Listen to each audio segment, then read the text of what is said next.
Call to order the August 19th, 2024 regular city council. Clerk, please call the roll. Mayor Schwartz. Here. Member Karen. Member Cheney Huggett. Here. Member Gates. Here. Member Traver. Member Underhill. Here. Member Wolfersberger. Here. We have a quorum, Your Honor. Thank you. I'll take a motion to excuse council member Karen. So moved. Support. Have a motion by council member Wolfersberger, supported by council member Traver. All those in favor signify by saying aye.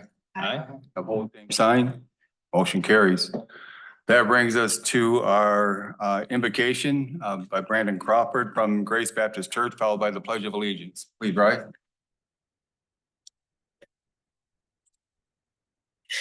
Thank you, Mr. Mayor, and let's bow for prayer. Our Father, we thank you so much for your continued goodness to our city. And as we begin another council meeting, we also ask for your guidance and your wisdom and your peace. Please help us to seek your will in all we do, and help us to make decisions that will honor you and benefit all who live here. Please grant us the ability to listen to one another with open hearts and to speak to one another with kindness and respect. May our actions here today reflect your own holy character. And may you use us for the promotion of peace in this community. Please bless this community, its leaders and its residents.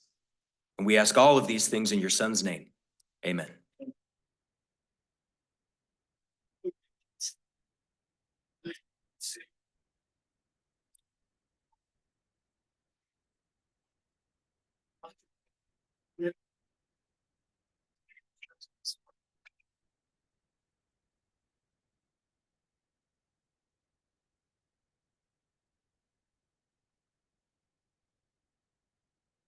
That brings us to approval of our agenda. Under item 6, we have public comment on agenda items. Persons addressing city council are required to give their name and address for the record when called upon by the mayor.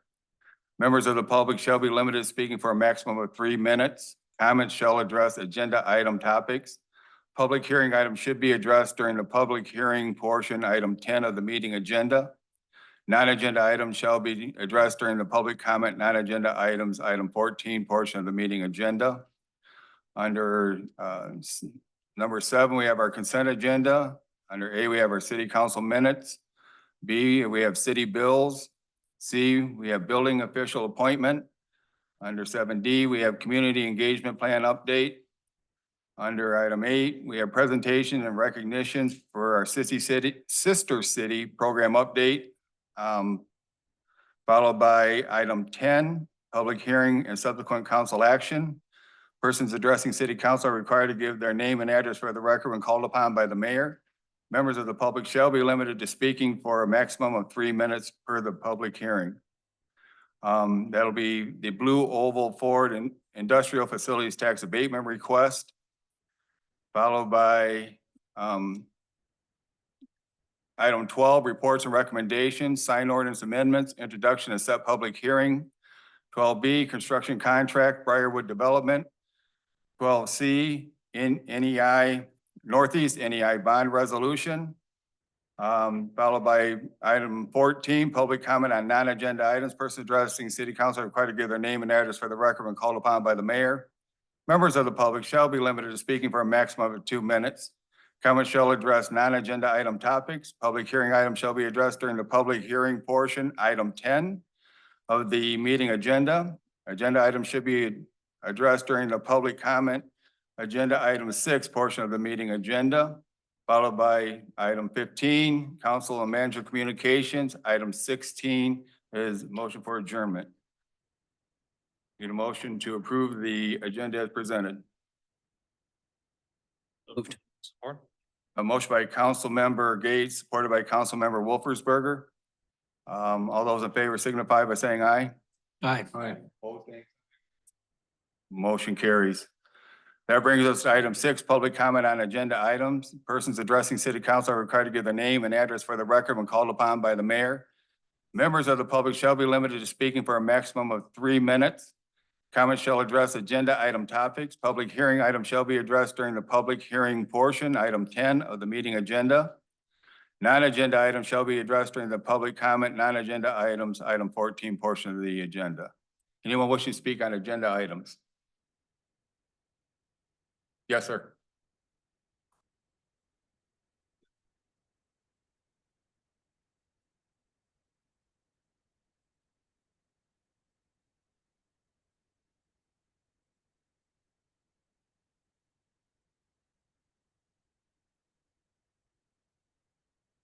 Wait, just gonna do this again. Barry Wayne Adams, 622 West Green Street. As you can see, an issue of controversy has arisen within the city. There's gonna be a number of people speaking about it, but before it descends into the realm of opinion, let's look at some facts about the legality of what has been requested. In the Michigan Constitution 1963, Article 1, Section 2 says no person shall be denied equal protection of the laws, nor shall any person be denied the enjoyment of his civil or political rights or be discriminated against and the exercise thereof because of race, religion, race, color, and national origin. The legislature shall implement this section by appropriate legislation, but the important part I'm addressing here, no person shall be denied equal protection of the law. Now, what's happening with this request for tax abatement? Ford is coming in a legal sense, it is a person, it's a fictional person, a corporation, coming in and demanding unequal protection of the laws. So, consistent with this, if you're going to give a half-off tax abatement to Ford, you need to give a half-off tax abatement to everyone else in town. And, but is there really constitutional authority to do this kind of action? Because when you look at the Constitution of 1835, Article 1, Section 3, it says, no man or set of men shall be entitled to any form of general privileges. Now, the request for a tax abatement is a request for a privilege. We're not supposed to have privileges, but as I've spoken many times to the council, and if everybody in the audience wants to go to my YouTube channel, Barry Wayne Adams, I have given a full explanation of the degeneration of the constitutional republic into a system of corporate fascism, perfected at Article 7 in the Michigan Constitution at sections 1, 17, and 21, which converted all the organs of government into corporate forms. As Benito Mussolini said, fascism is the merging of corporations, government, and the military. And this is exactly what's happened. They've done it statutorily. They've converted all the organs of government into corporations, which are being administered under military authority, as is evidenced by your display of flags. And if anyone wishes to dispute this, I'm happy to listen to it. Nobody has yet. Thank you. Anybody else wishing to speak? Yes, sir. Wainwright, Marshall Township, 12620 H Drive North. I'm just making a note on the agenda. I hope that when you discuss, for example, item B, which says city bills, which literally just says purchases, 8/2/24, purchases 8/6/24, and purchases 8/9/24. That's all they say. There's nothing more to the sheet. the largest section in this is about how people should address this council, but there's no detail about what each of those purchases are, what's happening with those purchases. I looked on the calendar, there's no link to an additional packet that tells us any more information than what's literally purchases. So to me, like, that's an embarrassment. I just came from the Marshall Township, where our packets at least have every single thing listed and things that they were gonna talk about in those packets.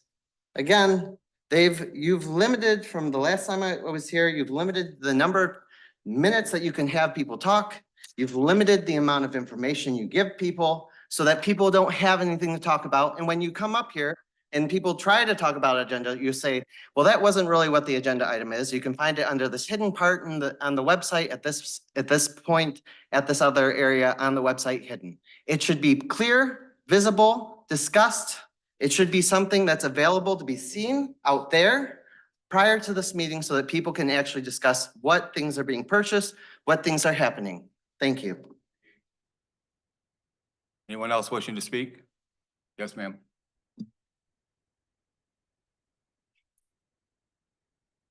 Rebecca Sebring, Fredonia Township. I'm here about the tax break for the Blue Oval again. Honestly, you know, they're getting free land tax for 15 years as it is. And there's a reason the Renaissance one didn't go through. And honestly, like, they are connected to cattle and CCP and may also be owned by them at this point, since GM was bought in 2016 by the Chinese Communist Party. I don't think that you should give them any more of our money. It was obvious to me when I went to the county meeting that the rumor about you guys giving them our road money was obviously true, since most of the townships did not get any money to work on their roads, or half of it.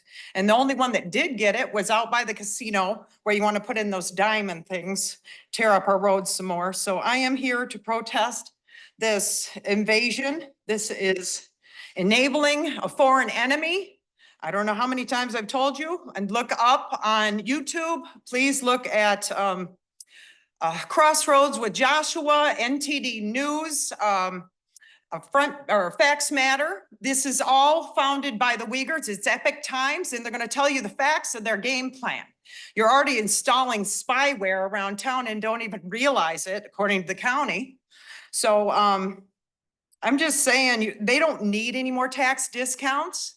That's enough of these people's money going towards a site where there might be a Chinese military installed. This is not fair. You didn't even give the people a chance to vote on this. I don't think that you should give them any more of our money.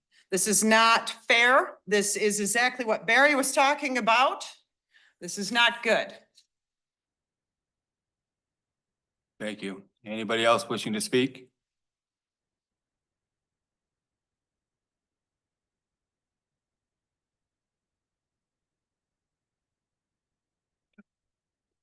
Regis Klingler, Marshall, 348 Butler Court. On a couple of the agenda items, 7C, the new building inspector that was going to be required for the Blue Oval plant, which is not unexpected. But as it states on the memo from the staff, that is also being paid for by the state. So the city has no financial responsibility for that. 7D, the community engagement plan. It's a good idea. I think it's a little overboard to have a 10-page document to how to engage with the community. I hope that will be implemented sooner than later, especially with a 5-year plan going on now. In that, it says that community outreach is optional for that. I disagree. I think that's required for that and for certainly all the rest of the meetings with the public.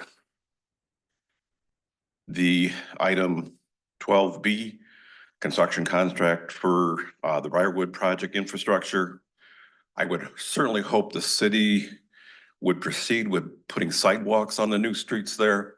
The diagram in the packet showed only along existing streets and a short interval going into the new streets. Build the sidewalks now, put it in with the streets. You're gonna save money. And you're not gonna get people arguing about it later, not putting in sidewalks. So that will encourage walking in that area, and it should be a goal in other areas of the city also. Thank you. Thank you. Anyone else wishing to speak? Yes, sir.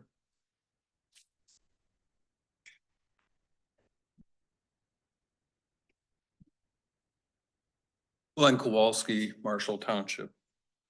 I'd like to speak to agenda item 10. As you know, Marshall Township entered into a master 425 development agreement with the city of Marshall beginning in 2006. In that agreement, in this particular area of Marshall Township that was transferred to the city of Marshall, the township is completely reliant on this council for any decisions on the taxation, of which by agreement, Marshall Township would receive 4 mills. So by abating 50% of the estimated real property tax, that'll mean $383,000 less to the Marshall Township, approximately $2 million to the city of Marshall, and $1.4 million to the Marshall Public Schools. I see no reason why Ford Motor Company needs additional tax abatements. They've been given hundreds of millions of dollars in incentives through the land donation, through all of the utilities, through the large $380 million of MDOT funding, and I believe direct payments, that'll be a minimum of $141 million. So I hope this council take that into account, that we don't really need any more tax abatements for Ford. Thank you. Thank you. Anyone else wishing to speak?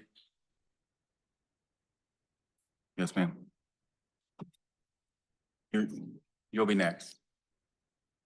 Julie Bryant, Squaw Creek. I want to speak in regards to 10A in regards to the Blue Oval, which we don't want here anyway. We were never given a vote on this. Y'all are putting this on top of our neighborhood. Do we get a tax abatement? We have well water. We're worried about all this kind of good stuff. Ford has been given all this property, like Glenn said. They've been given all these incentives. You know, they dropped Romulus a month before. You, Mr. Schwartz, appeared on TV with the mayor, with the governor, and this is all her program. They've been giving lots of money. We were told things weren't going to change. We were told the roads weren't going to change. Now we have 5 new traffic lights, a new plan, and a new interstate exchange over by the casino. Okay? It's already looking sad. Have you seen the houses all boarded up? Okay, what about our schools? Why should we give them any more money? They're a huge corporation. They're just going to suck our city dry. Do we want to end up like Detroit? Do we want to end up like Flint? Because that's where we're headed. And with you guys not listening to anything that anybody has said here for 17 months, you all are public servants. Please don't forget why you're here and who you're supposed to be representing. You're not supposed to be representing the city. You're not supposed to be representing Lansing. You're supposed to be representing all these people here, the residents. And we have been speaking out for 17 months about this. And now we want to kowtow to Ford and cut the taxes. We wanted a county park. We're the only county in Michigan that doesn't have a state park. When I go home every day on 15 Mile Road in the weekends, the little park over there, Saylor Park, that Enbridge put in, oh yes, along the same area that they're trying to ruin now. And by the way, there was a nice newscast about all that that's already happening without any chemicals. okay? I'm just like, I just don't even know what to say. I'm so flustered by this. 17 months, nobody's listening to the residents. Nobody's representing us. Thankfully, are making changes over in the township. Hopefully, Mr. Adams will get in and replace you. Because we need some people who have some common sense and some care about our community. Thank you.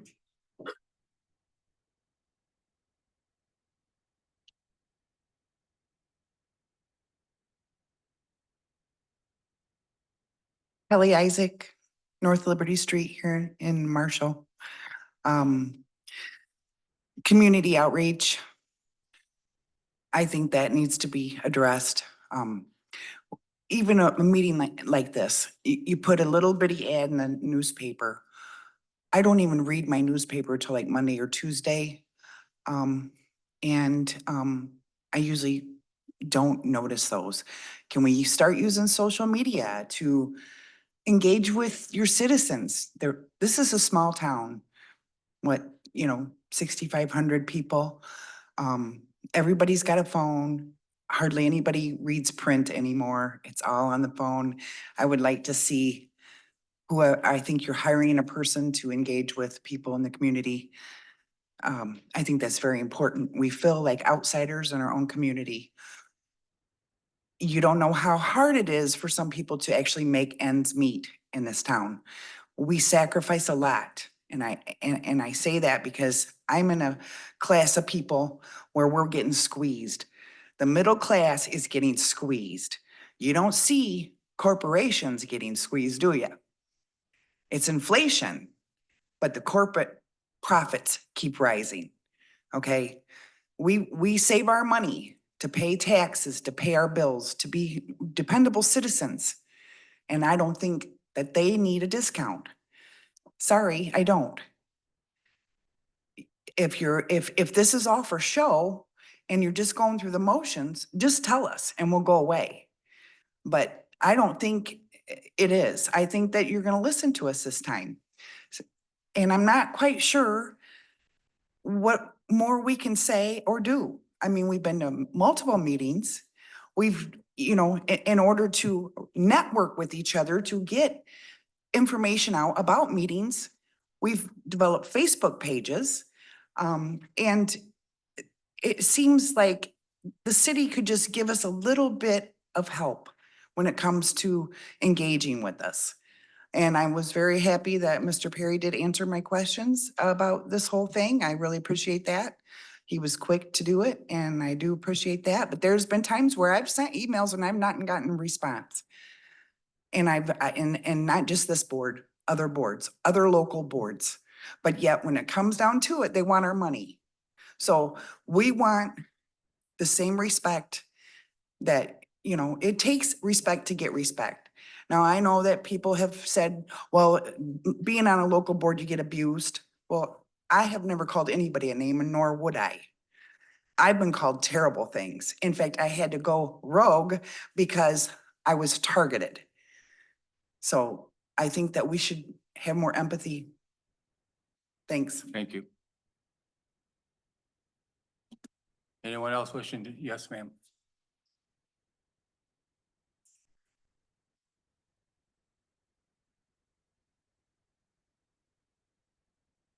Hi, everybody. Maggie Emerson Rich, 616 Union Street. It's been a while since I've been down here. Been having a cool summer. I don't know about you guys, but taxes is why I'm here. That's, I think, 10A. I'm sure you guys, I don't know, you probably don't remember because you get yelled at a lot, but I used to come down here banging a hammer about my taxes. So I was just looking online and Ford's profits are up. In 2023, they had 11% revenue increase, even with the backlash that's happening on EVs. So it does put me in my feelings to know that they're gonna get a tax abatement when my taxes are going up.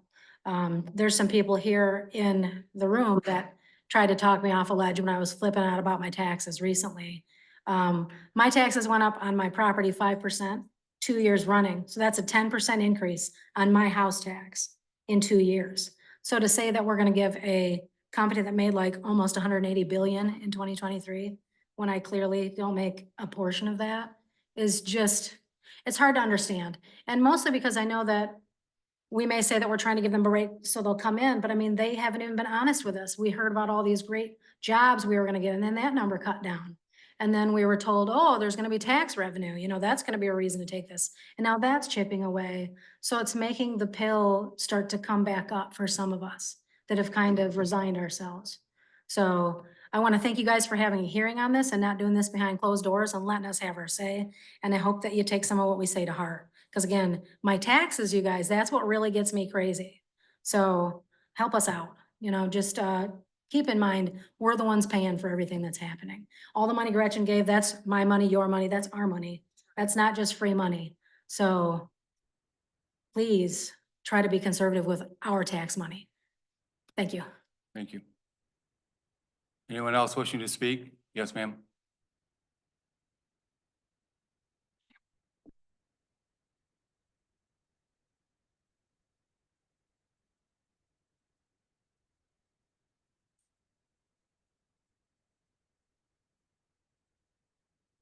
Emily Emerson Rich, City of Marshall, 616 Union Street.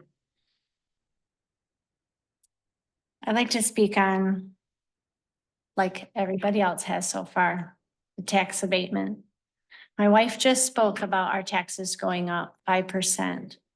So I actually called the city and I talked to the city assessor's assistant and was told that an ordinance made back in 1974 or 79, I believe, sets the statute on what the percentages of the taxes can be raised, 3 to 5%.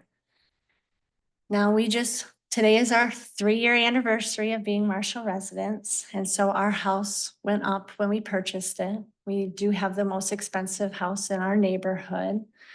Yay, awesome, but we want to stay here. So that only helps us really if we're looking to sell, right? So last year it went up 5%. This year it's gone up 5%. That's several $100s each tax bill that goes up, several $100s. So in the course of just my 3-year anniversary, I'm paying an extra $1,000 in taxes. For what? So when I asked the tax assessor's assistant why the taxes were going up, her reply was, if I was not happy with the amenities that the city are providing for the taxes that I'm paying, that I should consider moving to the township. I should consider moving to the township.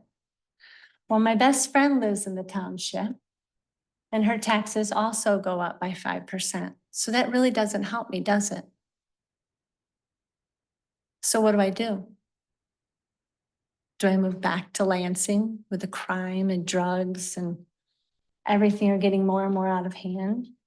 Or I hold on to that feeling that I had when I first moved here. This is a small town. Went from 120,000 residents to less than 7. The reality is we overcorrected. And that's sad. I've lived in Phoenix, I've lived in Atlanta, I've lived in Detroit, I've lived in Lansing, and I've never seen such shady shit as I have in this city. And that breaks my heart. This is where I want to retire. This is where I want to raise my grandchildren. This is where I want to get to know my neighbors. I'm fortunate enough to be an artist that works out of my home. We're a single income family. And the taxes continue to raise. Every bill. The reality is, I don't know how long we can stay. Thank you. Yes, ma'am. Your Honor, I did want to address just real quick, the people standing, we do have an overflow room with a streaming screen set up downstairs. If anybody, needs to take a seat, we do have seating available down there. Thank you. Gretchen Esser, 219 North Eagle Street here in Marshall. I would also like to piggyback off of a lot of the rest of, my predecessors up here. Now Kelly, I disagree with. She said that she knows you're going to listen to us this time. I don't believe that. Call me a realist, call me an optimist. I don't believe it. You haven't listened to us for 17 months. Not once. Back last year, I asked you, Mayor Schwartz, how we were gonna, how the residents were not gonna end up paying for Ford's tax abatements, and you said you were gonna figure something out, you were gonna work on it, and I still haven't heard what that solution is. Unfortunately, back then, we couldn't afford technology to record the meetings, so it probably is not recorded. But maybe one of the cell phone recorders has that somewhere. I also disagree with Kelly when she says, that if this happens, if you listen, she'll go away. I won't go away. I don't think any of us should go away, whether you do what we agree with or don't do what we agree with. I think we should always be here. I think the residents should always be here, whether they can make it to every meeting or only a few meetings. Nobody should ever go away just because we disagree with people. We should always be knowing what's going on in our community. Unfortunately, this is one of those times where a lot of people don't agree with it and we're not being listened to or taken seriously. The 5% thing, I spoke to the auditor last year, that is something that happens every year, is 5% or the rate of inflation, whichever is lower, which is generally 5%. So I don't have any qualms with that. That's been in here since before I ever moved here, but I do have issues with the fact that, like they have said, our taxes go up, and yet we want to give Ford all of this money with our hard-earned money. I don't agree with that at all. I don't think that we should be giving all this money to a company who has billions of dollars, who gets millions from our state, hundreds of millions from our state, and who will be gone in 10 to 15 years of that and leaving us with a situation similar to Detroit. I don't think that that's good for any community. I wouldn't wish it on anyone.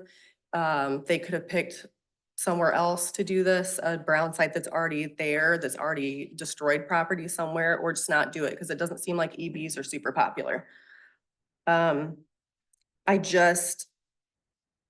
I don't understand why you won't listen to the people who are speaking. I don't understand why you wouldn't let us have a vote.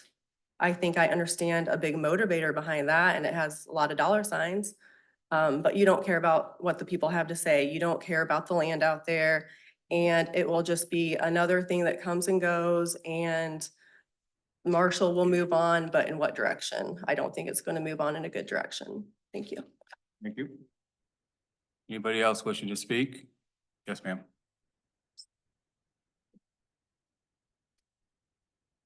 Lee Rothwell, 12380 12 Mile Road. I also had a question on 7B. When it just says purchases, that's really, even a little note of what that was talking about would be helpful. But I also had real reservations about the tax abatements. We got no vote whether that whole mega mess got put in. I get no representation whether they get part of the tax money that would come to my area. We don't count. We signed away, we gave away that agricultural land. We gave away the tax money too. We just gave it to you. You guys get to choose whether we have to pay higher taxes to pay for everything or not. We don't get a say. Even if we had a vote, we don't have one. I'm really concerned because my grandson goes to the public school here, and that $4 million, they're gonna come back and ask again and again for my children's taxes to go up to pay for the school. So you're just giving $1.4 million away to a company that's making record profits. They're making record profits because we're giving them the land, we're giving them tax abatements, they don't have to pay for anything. And when they're done, like the other brown sites that they've done before, they will walk away and leave this here. I may not be here, but my children and my grandchildren will be right here with all that, well, even when they're going, with all that pollution blowing right into Marshall, into their neighborhoods. I'm glad you're having a hearing on this, but in the past, you don't listen anyway.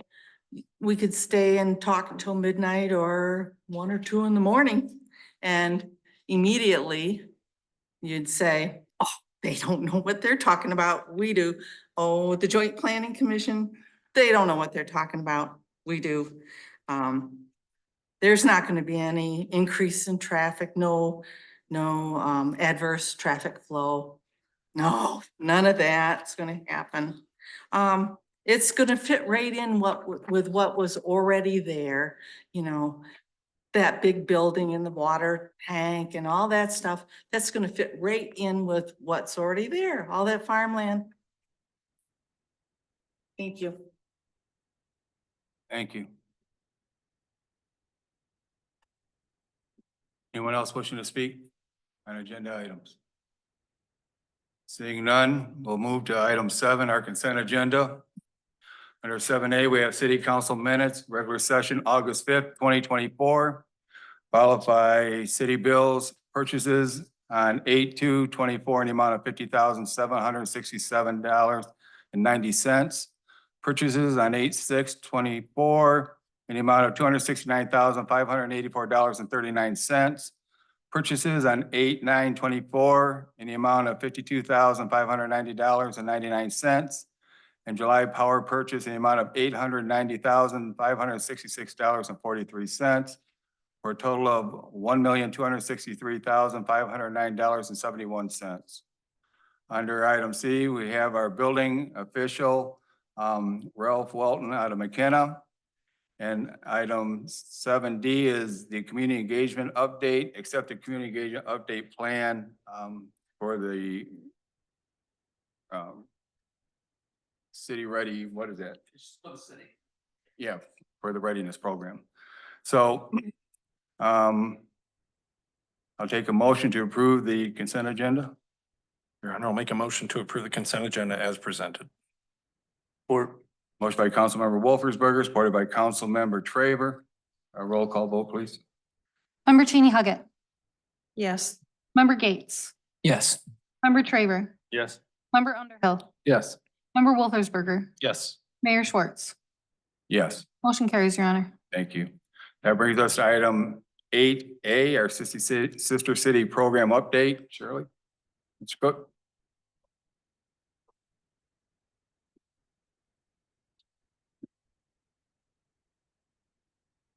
Letting me update you on the program.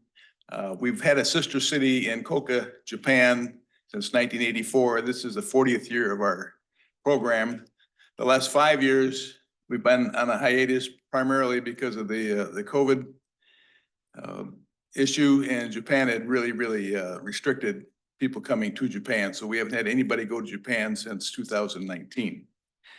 I gave you an information sheet I hope you have that was in your packet. So this is just to bring you up to date as to where we are and maybe some background on the program itself. Our sister city is in Koka City, Shiga Prefecture in Japan.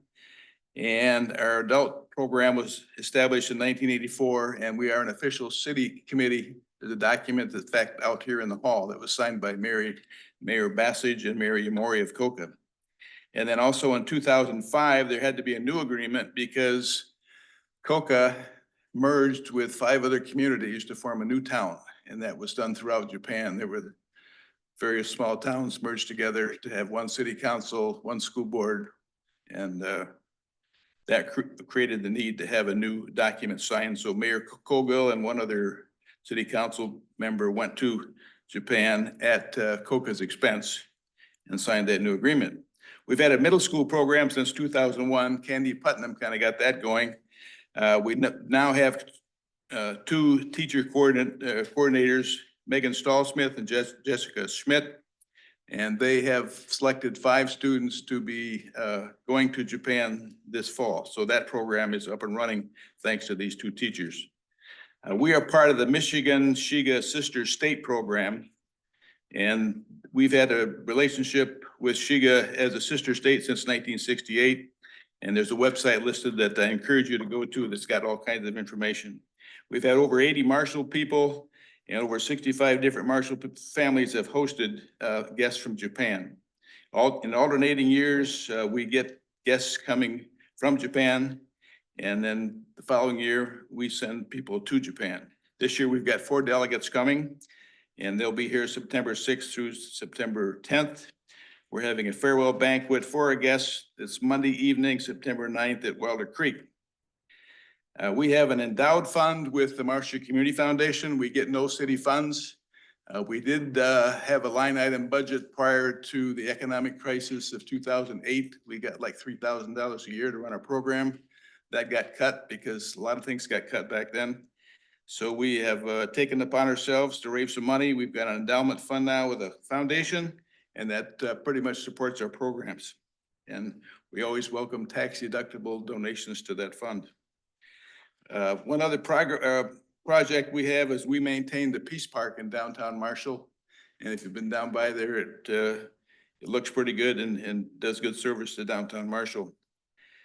In the past, the city has sent a city delegate to COCA every other year, and that stopped when the city budget crisis hit in 2008.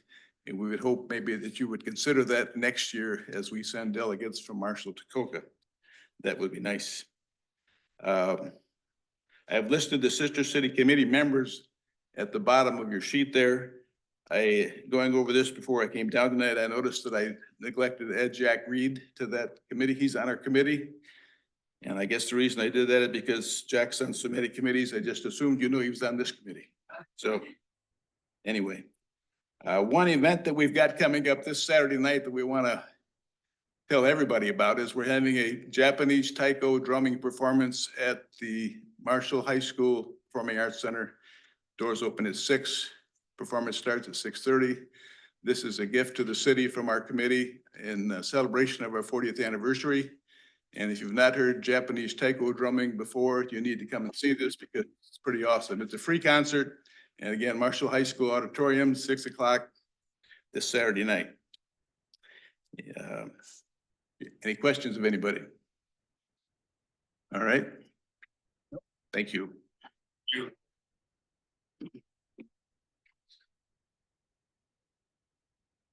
That brings us to item 10, public hearing and subsequent council action. Persons addressing city council are required to give their name and address for the record when called upon by the mayor. Members of the public shall be limited to speaking for a maximum of 3 minutes per the public hearing. City manager. Thank you, Your Honor, members of the city council. The item before you is the Blue Oval Ford Industrial Facilities Tax Abatement Requests. As the administrative report lays out, Public Act 198 of 1974 was enacted by the state of Michigan as an incentive program to stimulate economic growth. This incentive program involves removing real property from the regular assessment roll and instead levying a specific tax called an industrial facilities tax upon the owner or leasee of approved industrial property. The holder of an industrial facilities tax exemption certificate, an IFAC, will pay a specific tax with a millage rate that is approximately half of the rate that is applied to the regular assessment roll, although the state treasurer also has the ability to exempt all the millage levied under the State Education Tax Act. To qualify for an IFAC, an applicant must have a business that qualifies as a manufacturing operation and a new or existing industrial facility that is defined within the act as industrial property. According to our records, since 1977, the city of Marshall has approved 135 IFTs for qualifying projects within the city. As part of the Ford Blue Oval incentive package, the city of Marshall committed to approving a real property tax abatement. The first step in approving a tax abatement is the creation of an industrial development district, which was approved by the city council on November 20th, 2023 within the major campus.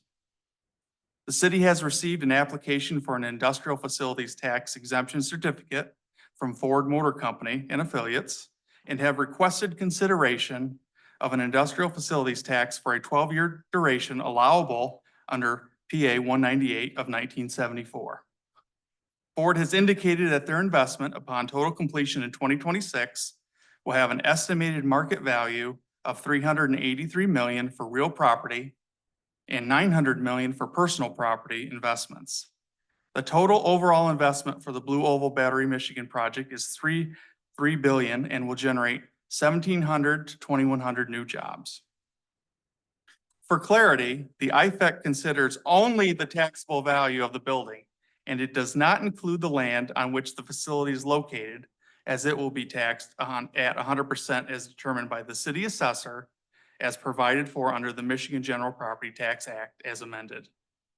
Additionally, the personal property of the investment, which includes machinery, equipment, and furniture, estimated by Ford at 900 million, is taxed at the state level through eligible manufacturing personal property program, EMPP, and is not included as part of the real property IFT abatement under consideration by City Council.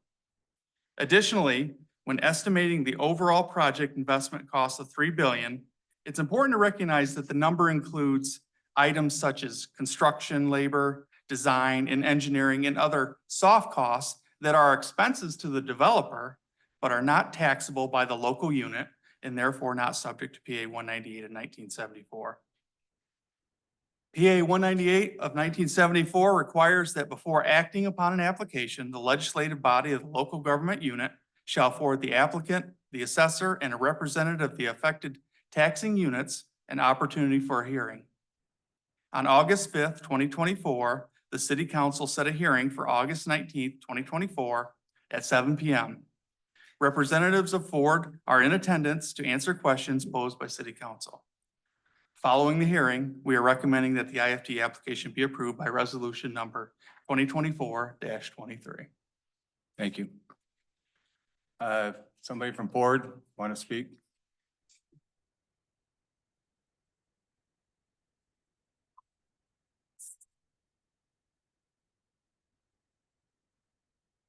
Good evening.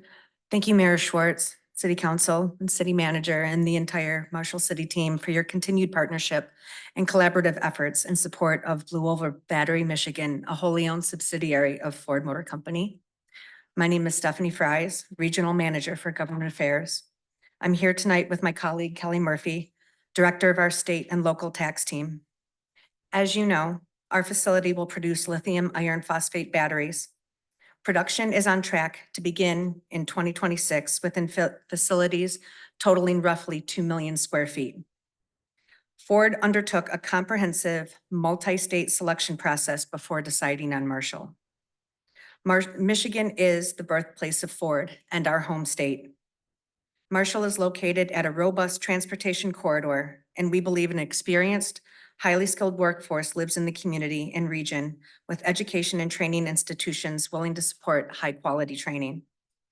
To keep this Michigan project cost competitive to other out-of-state locations which were considered, we respectfully request your consideration of our PA 198 application.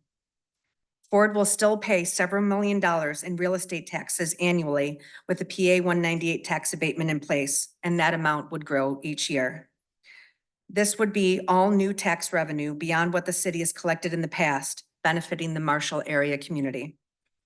Part of this tax revenue would support 2 school districts, Marshall and Harper Creek. I thank you again for considering our PA 198 application request, and I'll turn it over to my colleague, Kelly. Thank you, Stephanie, and thank you to the council and Mayor for your attention. I am here today to request that the application submitted under PA 198, the industrial facilities tax, be approved by the City Council. We appreciate the community support for the Blue Oval Battery, Michigan project. As Stephanie mentioned, my name is Kelly Murphy and I'm State Tax Counsel for Ford Motor Company. I'm responsible for property taxes and incentives and have worked on many, many investment projects throughout my career at Ford, and few have been as exciting as this to the City of Marshall. Through PA 198, we are seeking to share with the City of Marshall and other local government units in the area the incremental tax revenue associated with the increased taxable value on the property associated with the development. PA 198 provides a temporary, in this case 12 years, reduction in the tax rate Ford would pay for any given year by approximately 50%. As Stephanie indicates, it's important that this new plant operate with competitive costs, and PA 198 will help ensure the local tax burden is not an impediment. PA 198 of 1974 provides a reasonably straightforward and commonly used incentive tool that, under the state's property tax laws, help communities encourage development and at the same time use existing real estate tax valuation and millage rates to compute abatable taxes, provide tax relief for new construction projects and job creation. In this case, we anticipate the completion of construction of approximately 2 million square feet of new building on 525 acres of previously undeveloped land. The project falls within the city's previously established industrial development district. Ford and Blue Oval Battery, Michigan would expect to apply for a 2025 tax abatement certificate related to the partially constructed plant and would request a full statutory abatement following the statutory 2-year construction period. Again, thank you for your consideration and support for the PA 198 abatement application and would encourage your additional support. Thank you. At this time, open public hearing. Anyone wishing to speak? Yes, ma'am.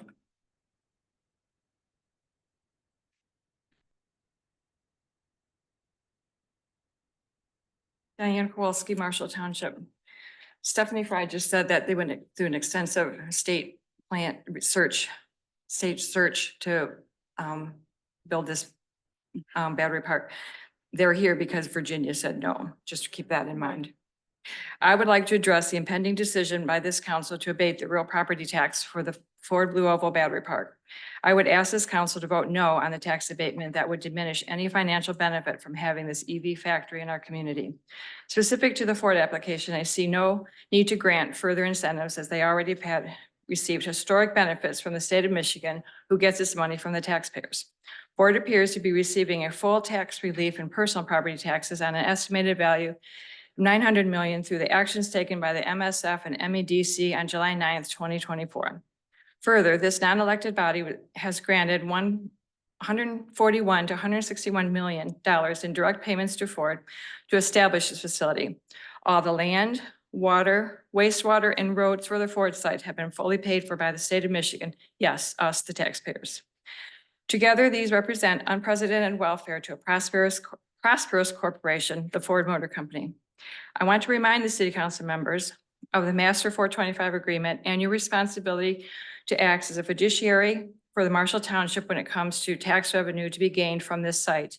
The current township board passed to you with a PA 425 transfer the responsibility of negotiating and accepting any property tax impacts.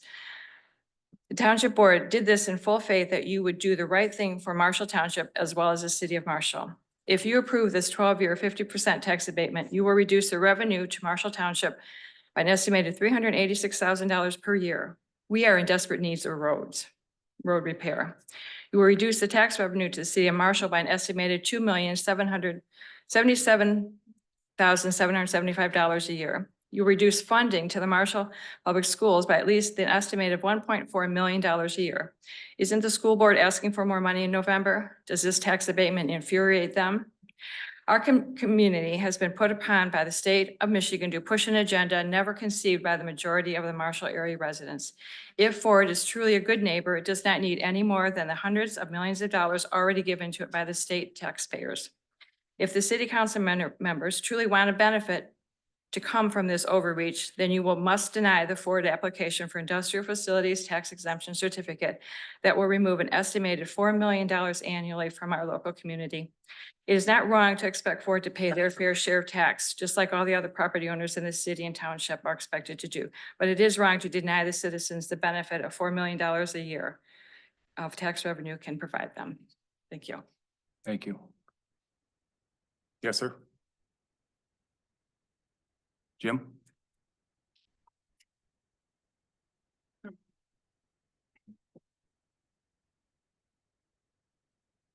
Hi, everyone. I'm James Durian from Mason, Michigan. I'm the CEO of the Marshall Area Economic Development Alliance, and we support the application for an industrial facilities tax exemption submitted by Ford's Blue Oval Battery Park, Michigan. The industrial facilities tax, known as an IFT or PA 198, is one of the most commonly used economic development tools in Michigan. IFTs are a bipartisan incentive tool. They are routinely used across every community in Michigan, from conservative Republican towns in Ottawa County to liberal Democratic towns in and around Detroit. The city of Marshall has used this tool to support a variety of existing manufacturers in Marshall, having approved IFTs over 135 times since 1977. There are currently 11 active IFTs in Marshall. Ford is asking that it be treated like the other manufacturers in Marshall and be able to access this incentive to help launch their business. IFTs have proven to be a powerful incentive tool to attract new investments and promote job growth. In this case, the IFT would help create 1,700 to 2,100 new high-paying unionized manufacturing jobs in Marshall, making Blue Oval the largest employer in the area and the greatest single contributor of tax revenue in Marshall. Failure to approve this IFT would mean less funding to support our schools and community services. The IFT incentive provides a 50% reduction in property taxes on new investment for up to 12 years. In this case, instead of a Renaissance zone where the applicant would be paying zero taxes on a variety of services, Ford will be paying significantly more taxes under the IFT. Approval of this IFT for Ford Blue Oval will create millions of dollars of new revenue annually across the region. This includes additional tax revenues for Marshall Public Schools, Marshall Township, the City of Marshall, and Calhoun County, as well as contributions to community assets and services like the Marshall District Library and the Ambulance Authority. By approving the IFT, the City of Marshall will benefit from new tax revenue of more than $2 million annually. Of the $2 million, Marshall Township will receive $383,000 annually, compared to the approximately $21,000 in annual revenue the township received from the property prior to the construction of Blue Oval. In addition, Marshall Public Schools will receive new revenue to help reduce bond debt and more than $1.1 million in general operating revenue. Given the strong tax revenue benefits and job growth of Ford Blue Oval, we strongly recommend approval of this IFT. Thank you. Yes, sir. Wayne Wright, Marshall Township, 12620 H Drive North. I'm going to be speaking as a resident, but also as a future board member on the Marshall Township Board. I want to address some of the things that were brought up on the last thing. Mr. Durian brought up the fact that Ford wants to be treated like the other 11 manufacturers that received IFTs. I'm curious how many of those IFTs also received billions of dollars in tax incentives by the state. So I just want to put that out there.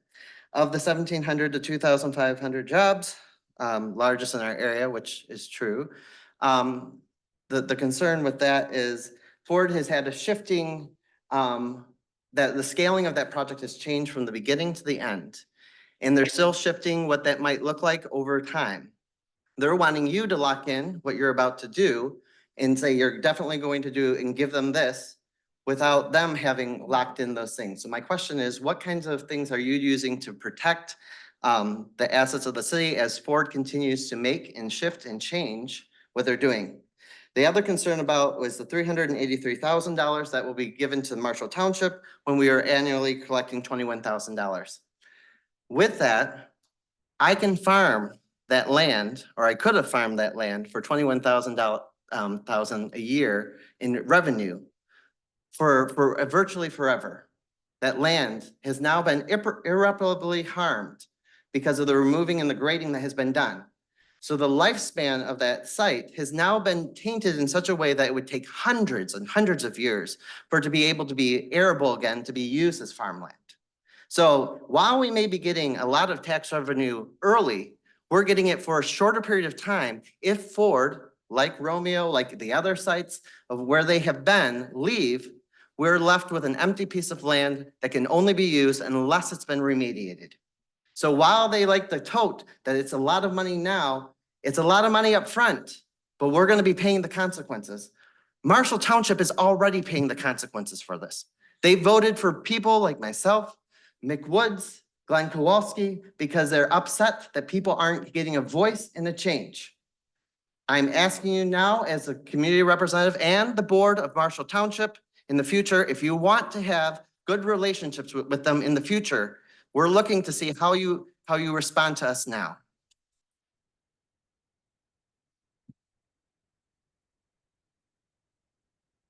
Anyone else? Yes, ma'am.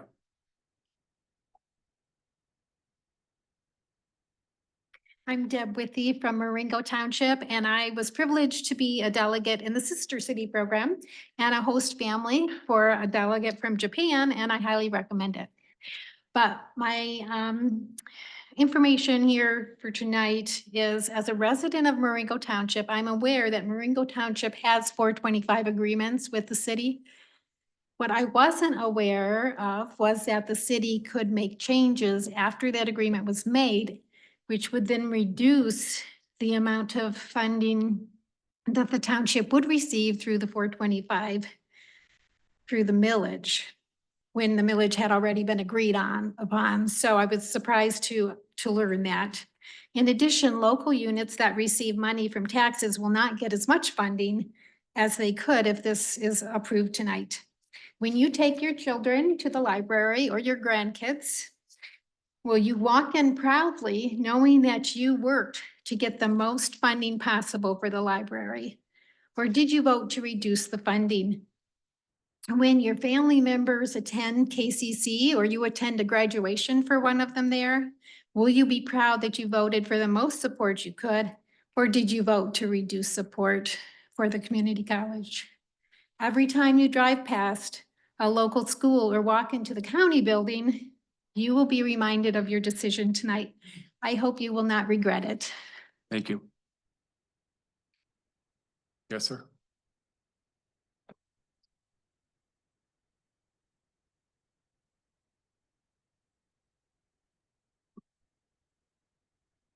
Hello, Regis Klingler, Marshall resident, 348 Butler Court. I just want to start to say, I believe, Mr. Perry, you said the district for the IF was formed in November of 23. I think it was November 22 because it has to be formed before they start construction. So I believe that's what the date was. I'm mistaken, but I think it was 22. Mr. Durian said this IFT should be treated like any others. Unfortunately, this project is huge compared to any other, has received hundreds of millions in state benefits, and it has a huge impact on the city and the schools of this area.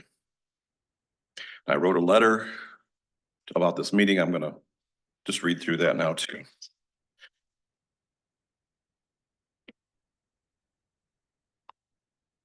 Okay. I'm writing concerning the proposed industrial facilities tax exemption for Ford BOPP. Ford BOP does not need the 50% exemption in real property tax for 12 years. Ford has received or will receive hundreds of millions of dollars in state aid, from free land to a grant of at least $141 million, $330 million in road improvements for Ford and the mega site, a state tax exemption on personal property tax, and payment for site improvements and running of utilities to the state. All have been given to Maida, Ford, and the city for the aid of Ford Motor Company. Ford did not object to removal of the 100% property tax breaks when the Renaissance Zone was removed by the state. Ford cannot complain about the removal of the exemptions under the IFA when they have or will receive the hundreds of millions of other benefits. The city of Marshall and Marshall Public Schools have repeatedly complained about the lack of money to do projects or to fully govern. The city has to apply for multiple grants to do the services it would like to and should do. The Marshall Public Schools have repeatedly asked for millages to improve buildings and meet the needs of their students. Why would the city throw away millions of dollars to meet its needs and those of Marshall Township and Marshall schools? To cry poverty on one hand and then pass on a gift of revenue from the Ford BOP is foolish at best and insanity at the worst. You, the city, approved of the Ford BOP, prevented the citizens from voting on it to keep it, and now don't want to reap the complete benefits of tax revenue from it is nonsensical. Ford doesn't need the tax exemptions. They won't stop building their plant because of it. Marshall City, Township, and schools need this revenue. Do something good for the people of Marshall area and vote not to approve the IFA tax exemption.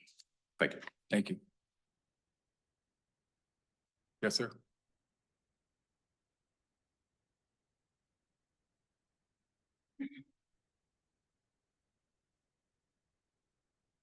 Hi, my name is Mike Holcomb, 406 High Street, Marshall, Michigan. So Derek Perry was mentioning about the employment, how many people are gonna be employed at the plant. That's been scaled back from 2,500 people. It's down now. Mr. Durian gave us a lower number than Mr. Perry. So with this tax abatement, are we guaranteed that that's the kind of job employment that we're gonna be getting there? So what if they scale back again? Now we're at 500 jobs. We give them a 50% tax abatement, but now we only get 500 jobs. So what is the guarantee in this tax abatement process that the jobs are gonna be there?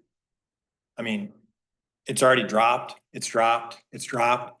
So with this tax abatement, is there any clause in there that says if you drop below a certain number of employment jobs in that, for that facility, that this tax abatement goes away?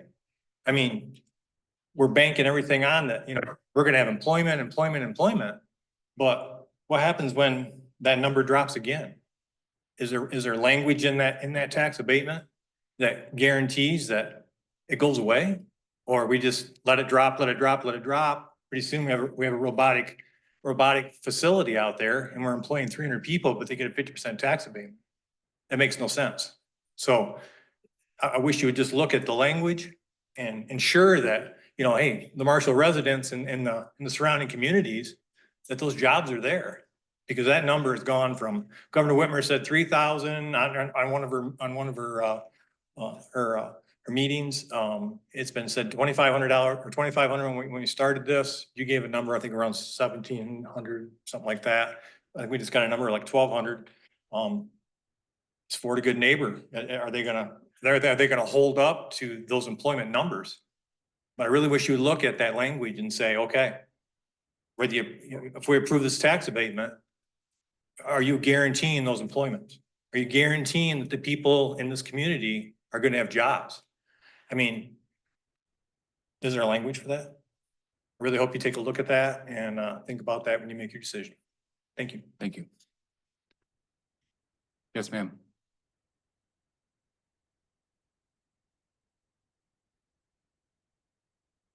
Rebecca Sebring, Fredonia Township. Now that you're talking about the jobs, one of my friends, his coworker got a call about the job on the battery plant here in town. One of the major requirements is to go to China for 3 months. That is training. That is also the same amount of time it takes to brainwash somebody in China on a regular basis. That is a proven fact. And they will be bringing in Chinese to work in large numbers. So the American jobs are going to be at quite a cost to anybody that's willing to get into this. I'm serious on the security risk, that CATL and all the different names, Meta and everything else, MEATA or whatever you give it. It's still the same thing. I don't know if you realize we're kind of under invasion by the Chinese Communist Party, who hates us. And just recently, they've cut us off from a serious metal that we need for our military, for bullets and ammunition. I'm just saying, you are enabling a foreign enemy. This is treason, and you should not give them a tax discount at all.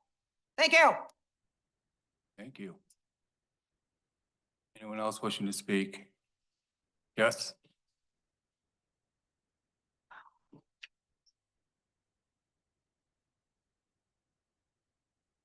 Hello again, Maggie Emerson Ridge, 616 Union Street, right here in town.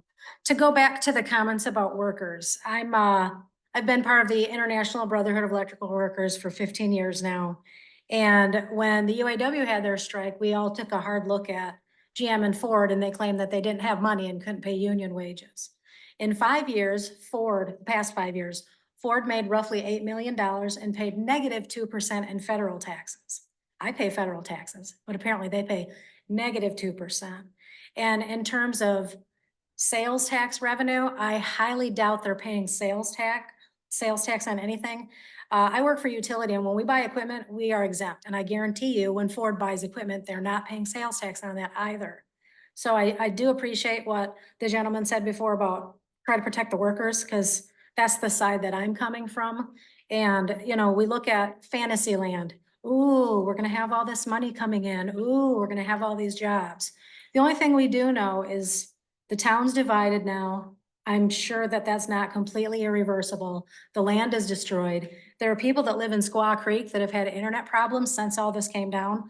One of the people out there almost lost their job because their internet went down for 3 hours. But the thing is, none of that happened before this came to this town. So far, I don't believe Ford has benefited this community at all. Sure, they've sponsored events, but we all know that's advertisement and pandering. So again, I ask you to not allow them to have a lesser tax than what has already been discussed. Because again, we don't get abatements, and all these IFTs, well, maybe that's why we don't have money for the town, for the schools. You guys, I'm a Democrat. I've always voted for millages. Now, every time I vote yes on a millage, it freaks me out and I feel my ass clench because I know that's my money. And you guys, I work hard for the money I have, and I don't like it just being thrown to nothing that's gonna benefit me or my town. I moved here to be part of this town. You know, I enjoy seeing you guys out in the world, and I hope that you guys just keep us in mind with all this stuff. Because seriously, it's my back. It's your backs. It's these people's backs that's carrying this, not Ford. You know, Jim Durian, he's been still in Mason. I'd rather have Matt Davis or Rich Lindsay running that thing because they at least live here in town. You know, I'd like to see Jim Durian send his kids to our schools where they don't have money to buy new equipment. It's maddening that this has been going on as long as it has. And I've already resigned myself, as I said, to some things. But the things that we still can control, like the taxes, I really hope that you are seriously conservative on this, because I personally would appreciate it. And I know the townspeople here in Marshall really would appreciate it. I didn't want that. I know we have it now, but I don't want it to screw me more than it already has. I don't want to move you guys. So thank you. Thank you. Anyone else wishing to speak? Yes, sir.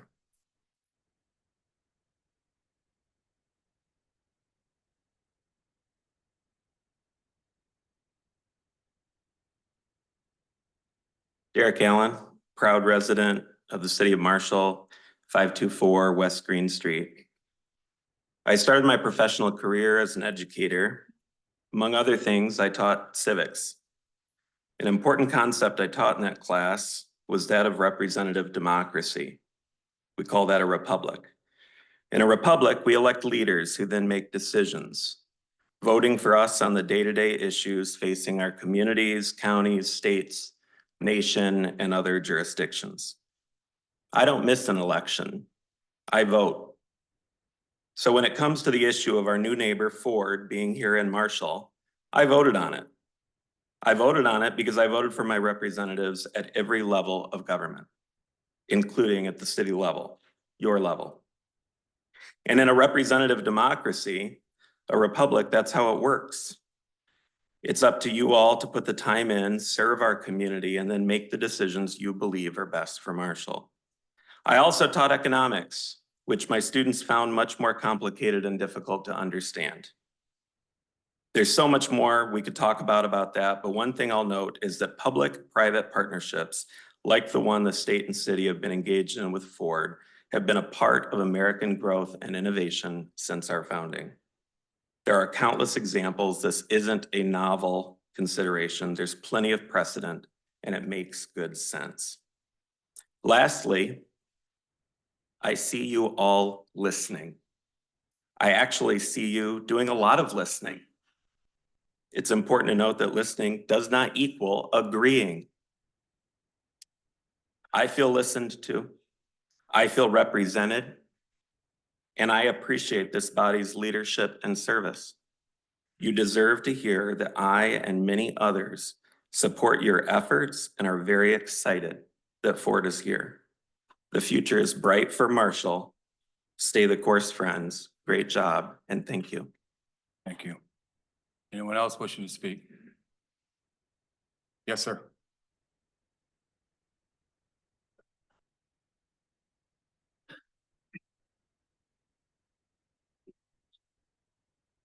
Thank you.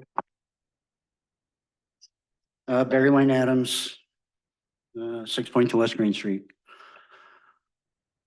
Yes, in the shallow, deep understanding of government that we learn about in civics class, we're told that we have a representative democracy or a Republican form of government.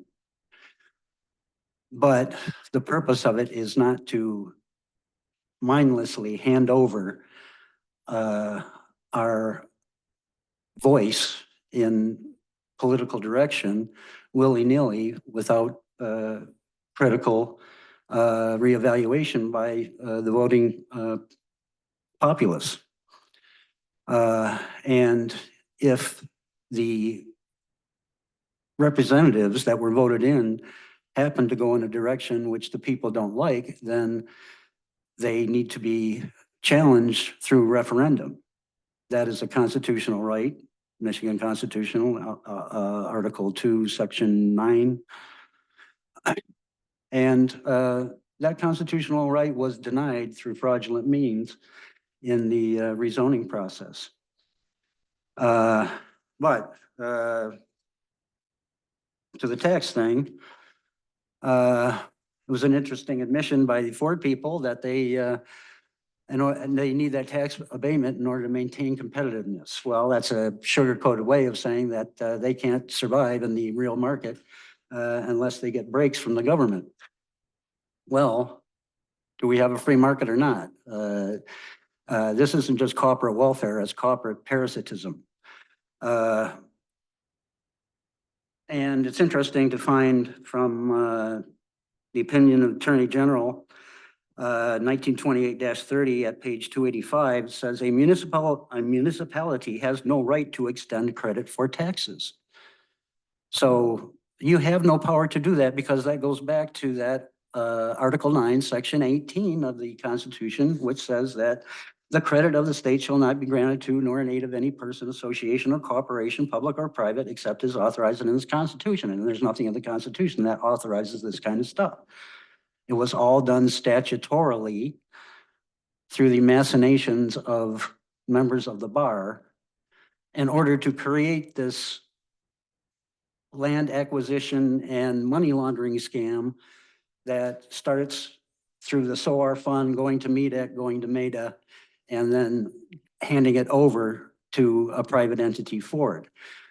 You know, the money, it's so apparent that this is a criminal activity operating under color of law that I had to go ahead and file a criminal complaint with the Michigan State Police. It's still under review.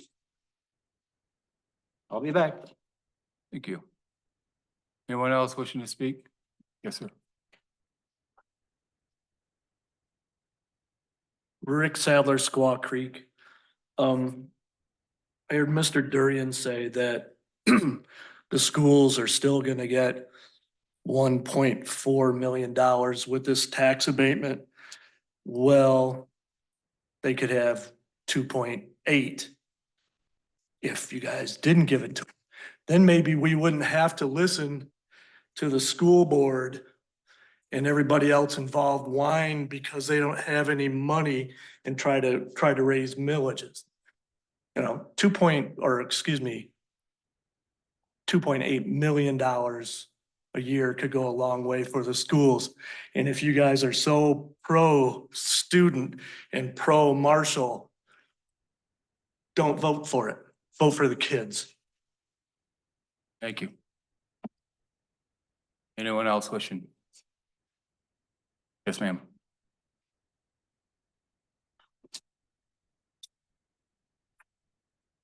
Lee Rathwell, 12380 12 Mile Road.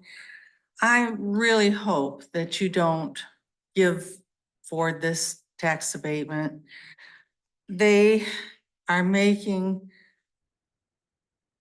great profits, so they don't really need the money that could be spent at our school. I listened to someone who lives in Mason, doesn't have to worry about the water and doesn't have to worry about the poor roads in Marshall Township, which we won't get more money, we'll get less Because it will take a lot of money for you guys. I'm sure it'll come back to Marshall Township. In 12 years, when they start paying taxes, if you give this abatement, they will probably have left a big brown site. Just look over to Detroit. Ford has a history of doing this. And I don't see any difference, you know, we have to look at history and learn from it. We really don't need to give them more corporate welfare. And even when they first started, they said, we're gonna be good neighbors. And all of the people in Ceresco, they said, we're gonna keep you informed. We're gonna let you know what's going on. They came to one meeting and they did not come back. But they have had lots of meetings with people who are standing to profit from the mess.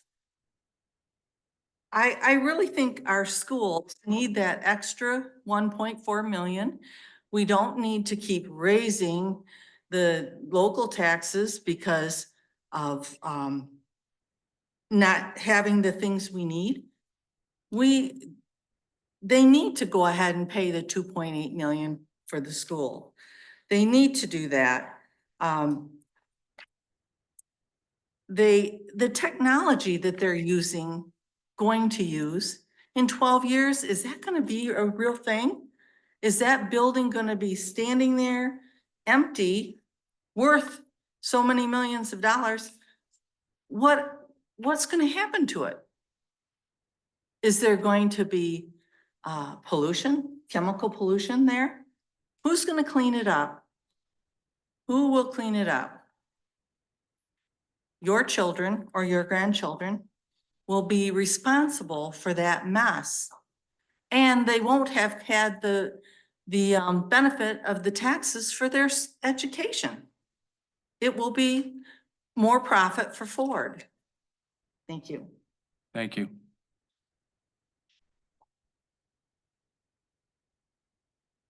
Anyone else wish? Yes, ma'am.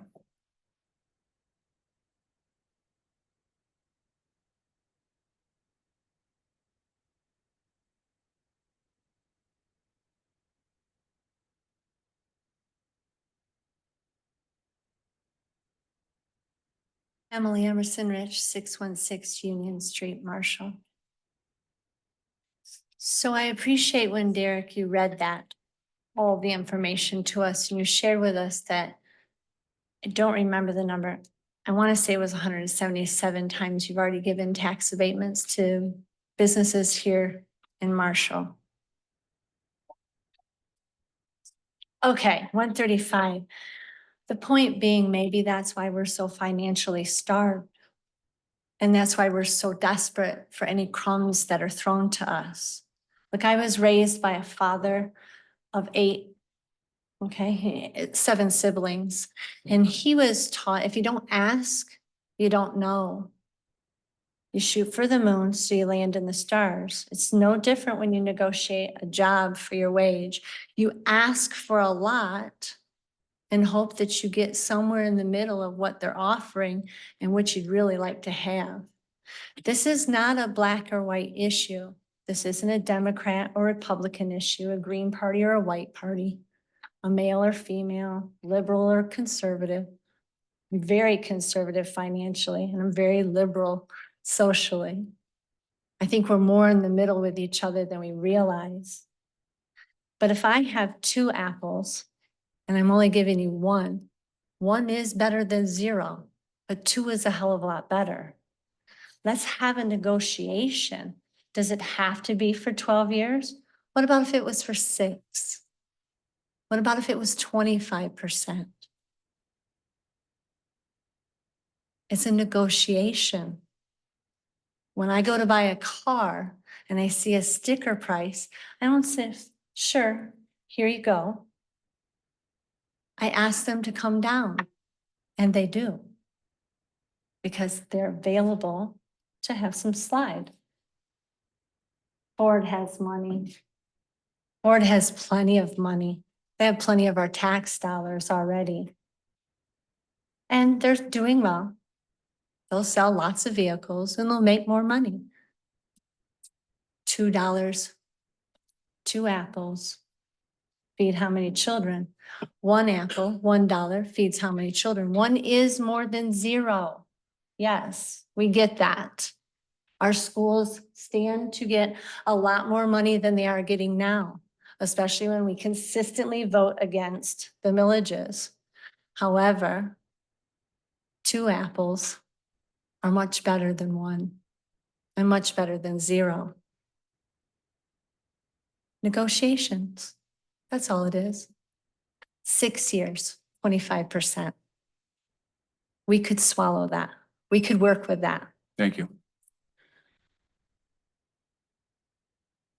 Yes, ma'am. Julie Bryant, Squaw Creek. All right, so I've heard a lot of crap up here already. You know, let's be like really honest. I've been working with a group of residents for 17 months that don't even want Ford here. They're not wanted. We don't want their money. We don't want their pollution. Okay, and now they're asking for an abatement. Okay, they're getting all this land from our tax dollars from the state. Were we given a vote? No, we were blocked from a vote. Very craftily. We have Jim Durian back there from Mason, not from Marshall. We have 2 more key players back there who also are involved with the school board, which is interesting that they keep begging for money. And now they're here supporting. Every time I go to a meeting, if it's something that MEDA wants, they show up to the meetings. MEDA is an unelected board that has been allowed to make deals for our city, and then you all have gotten put into that position. We had a joint planning committee that you guys were supposed to listen to, who voted not to take that land and turn it into a heavy industrial from agricultural. We had an 8-hour meeting and you guys didn't listen to one single word that was said there. Rubber stamp. This is what I've learned in the last 17 months, is that these committees do nothing but rubber stamp. Yes, yes, yes, yes, yes. Like Emily said, this should be a negotiation. I guess we're stuck with them for the time being. Will they even be here for 12 years? Like I started talking about Romulus. They dropped Romulus and then, oh, we're gonna go to Marshall and build. It's gonna be so wonderful. It's because Governor Whitmer has given them all kinds of money. Governor Whitmer thinks that she knows what's best for our small town. So y'all are supposed to be representing the residents. Haven't you got a feel for this by now of how we're feeling about all of this? Now you're asking for less money. Let them pay the money. If we get stuck with them, I'm in Squaw Creek and I get stuck with their pollution and we ruin the Kalamazoo River again. And it's already problems. There was a news show about it this morning. There's already problems. It's already letting sediment into our river. Enbridge worked really hard to get that river cleaned up. Let's not do this again. Thank you. Yes, ma'am.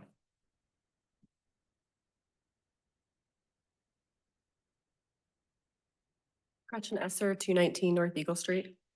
Just a couple points I'd like to bring up that have somewhat been mentioned already or mostly been mentioned, but I also agree with.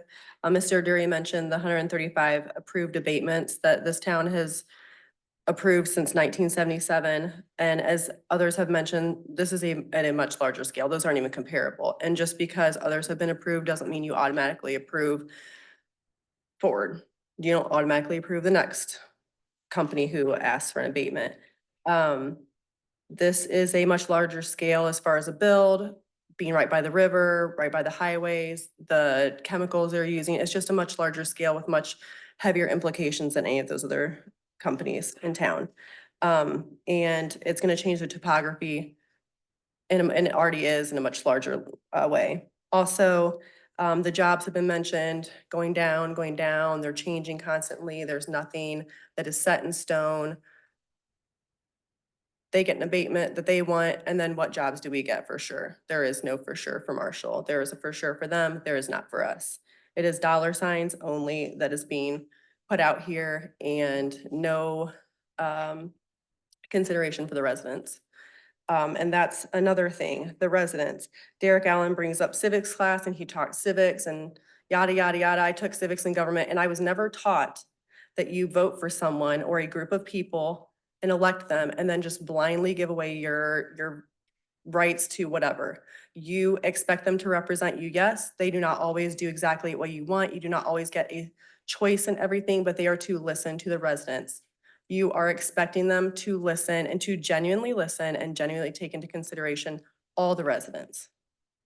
I have seen far more people out, and I'm not saying that there aren't people for all of this, for the abatement, for the whole project in general. I have seen far more people coming here, all the meetings for the last 17 months against this, since we all found out about this, than I have ever seen for it, ever. Tonight, I've heard Derek Allen and Jim Durian who are for it, besides the people from Ford who clearly are for it. I have not heard anyone else for it tonight. Correct me if I'm wrong. It might be one or two people more. I don't know. You put time in to make decisions, yes. And we can appreciate that, but who are you making the decisions for? Are you making them for the people? Are you making it for the company whose pockets you're in? Who are you making these decisions for? I mean, it doesn't seem like it's for the people. I think we all felt that when there was not a vote allowed for this. This is much larger scale. It deserves different parameters than the other projects that have been approved for abatements. Thank you.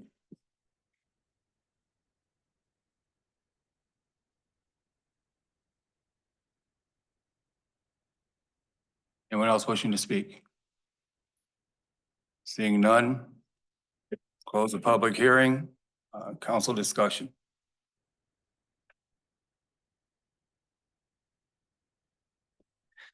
Yes, Manager Perry, do you have with you, and would you mind sharing a list of the anticipated revenues that we expect to see for the different tax entities should we approve at the 50% rate today? We do have a list. There's actually a list that was provided in the packet. And again, for the audience's edification, we do hand out agenda sheets to help follow along, but there's also a booklet out there that has the full agenda packet in it. So the whole 132 pages of the agenda that what city council is looking at is available before the meeting. And we also put that on the website too. So that's all there. So those folks that had questions related to the invoices, that information is available there too. But again, in that packet, we do have some of that information. So our city assessor put together, again, some estimates, right? Because again, it's a complicated issue. We're talking about a market value, which again, then is taxable value, which is typically 50% of that, depending on the assessing. But from the county standpoint, let's see. New revenues that would be generated upon approval of an IFT. So for the county, $217,000. For the Calhoun Intermediate School District, an additional almost $300,000. The Kellogg Community College, almost $173,000. The Marshall School debt, they would have an additional $126,000 to put towards that and pay down debt. There's been discussions about school operating. Again, that's kind of almost a different discussion because again, the school aid fund, how that's funded, that's different. But like for the sinking fund, that's ad valorem property taxes. That would be an additional $31,000. The Marshall Ambulance Authority, again, they would have $66,000 to put towards new equipment, potential ambulances if this was potentially approved. The city of Marshall, over $2 million that we could put towards our general fund, our recreation, our dial-a-ride, our leaf and brush. The library would receive almost $158,000. Let's see. And then the Calhoun County operating, the county would have almost about $514,000 of new revenue that again, does not exist today, would not exist without the IFT. But if it was approved, those dollars would start to show up in about 2026 when they're fully built out. Based on just the assessment of the building too, right? The underlying land gets assessed at 100%, so there's some additional, obviously, new revenue based on that too. Thank you. Hopefully that answered your question. It does. Thank you.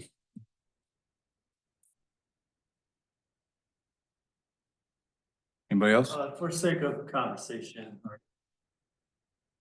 Excuse me. Just for sake of conversation, is the 50% negotiable? Is it flat across all the entities? Can you pick and choose 50% for this one? Is that even on the table? So for this economic incentive through PA, 198, it's 50%. That's what it is. And as part of our policy that we have for IFTs, if you recall, we have a policy set up for that. It talks about, lays that out as far as duration goes for 12 years. And they far exceed our minimum investment in the community as far as jobs and financial investment. So that's why they would be eligible for the full 12 years of that. And that's why it's being recommended. Has the city ever denied anybody applying for an IFT that qualifies for it?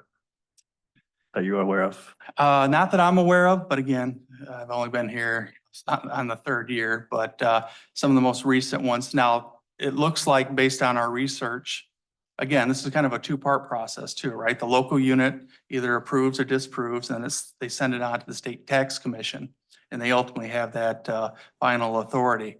And I did see where some were denied by the state tax commission over the past decade or so. So I'm not sure what was wrong with their application, but that's all I was able to find was it was denied.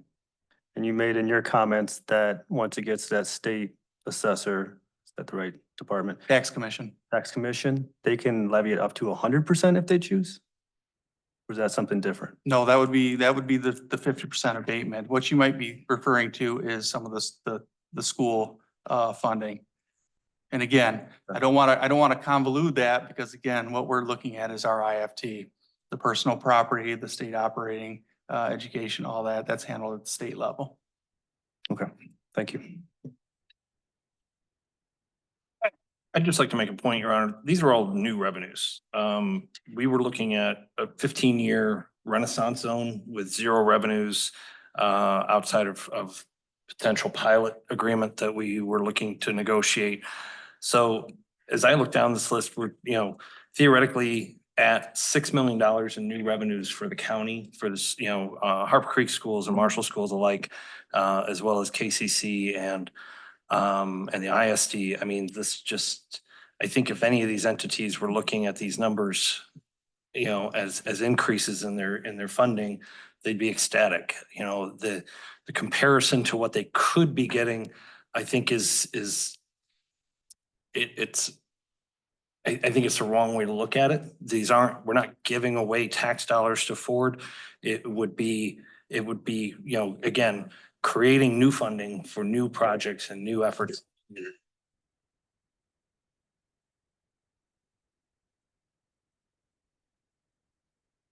I have a question regarding the building cost. Are we stuck with the building costs that they're projecting this to be based off of, or is it what the actual building cost ends up being? Because that's going to be two different things. And do we have any kind of guarantee? We don't have any guarantee of jobs that are actually going to be created. So there are a couple of concerns that way. So two questions there. One is, again, we're operating under what their application, which is again, just their best estimate of 383 million. However, when it's all said and done, the city assessor makes that determination on what that assessed value is. And they have, through the state law, they have a process that they have to go through. Now, we're fairly confident with that because he's looked at that number and based on some comps, some marketing analysis that he's done, he says that's probably where it'll end up. But again, there could be some variation in that. Absolutely. Absolutely. The second question is about the guarantee in jobs. And actually what I may do is have Ford representatives come up here because there is, they obviously made some commitments to some incentives at the state of Michigan level when it's related to jobs. I will say that if the local unit does have the ability to, if it's displeased with how the project's developing, or they don't feel that they're making their commitment, they can reach out to the state tax commission and request that it be revoked. So there is there. Again, we don't have that final say. Obviously, that would be made up by the state tax commission. But again, Ford may want to speak to maybe some of their guarantees that they made at the state level in regards to employment numbers. And again, I don't want to put them on the spot, but I think that's important. I know that's a question the community has.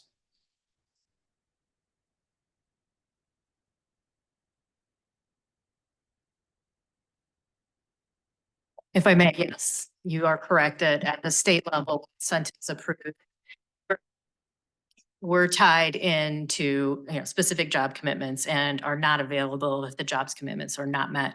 So yes, I think the, 1,700 jobs to 2,100 jobs that we negotiated through the state level for the incentive programs there are pretty solid and are what we are targeting doing. And we have consequences to those incentives for failure to achieve those commitments.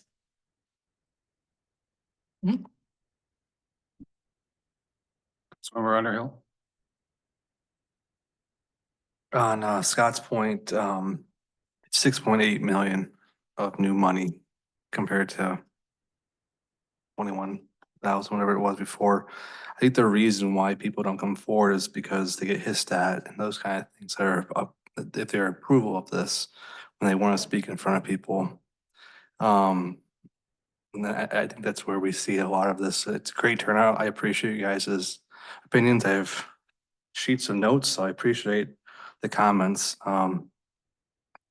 That's what I have. Thank you.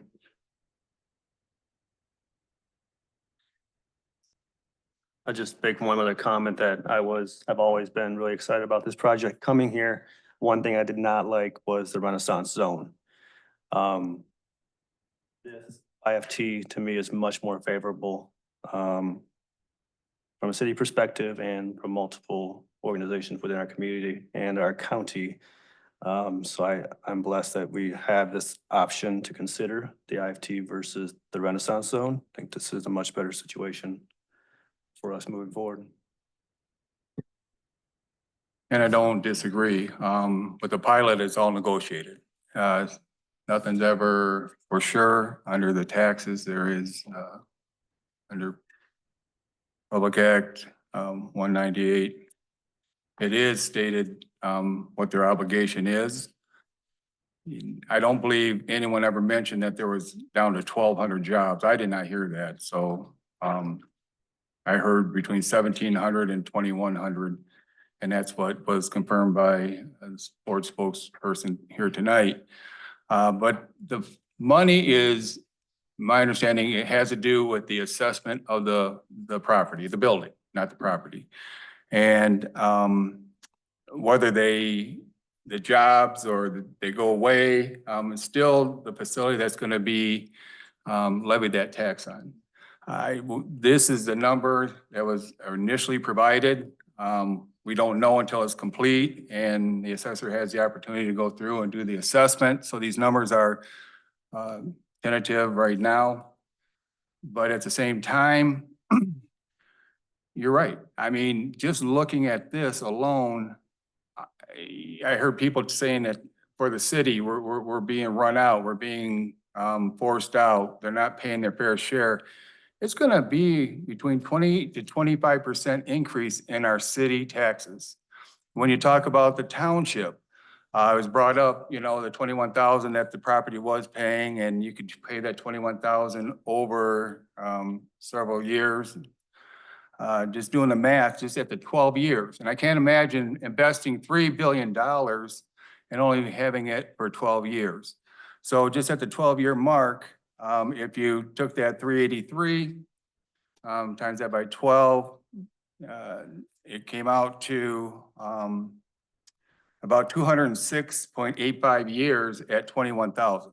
So I don't have a crystal ball for 208 years out, what that property be or anything else, but I do know that within that 12 years, that would help our township residents as far as tax dollars. We talk about the holding forward accountable and the environment. That is true. They will be held accountable. We have, please don't interrupt. I didn't interrupt anybody. They are held accountable. There is entities that do that. So, you know, we've given out 135 IFTs.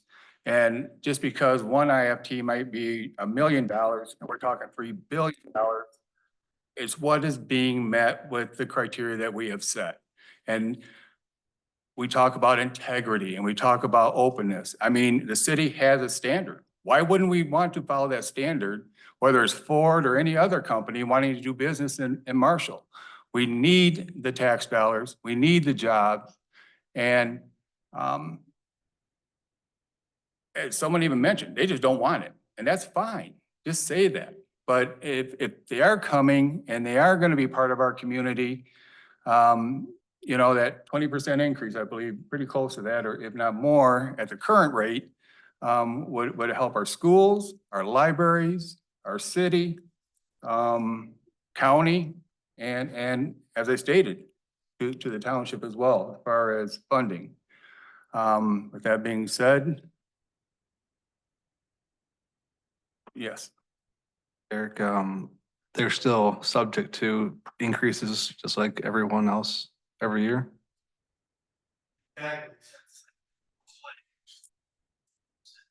It is thank you very much. It's the rate of inflation or 5%, whichever's less. And it is true that for the last 2 years, obviously with high inflation, we've had 2 years of 5%. I know William's in the audience, our finance director. He can tell you years where it was a lot leaner than that, right? So, I mean, it's to help even out some of the revenues for the cities. But the last couple of years have been tough on everybody, especially if you just bought a new house and then uncapped. But yes, it is subject to assessment on an annual basis, just like everyone else's property.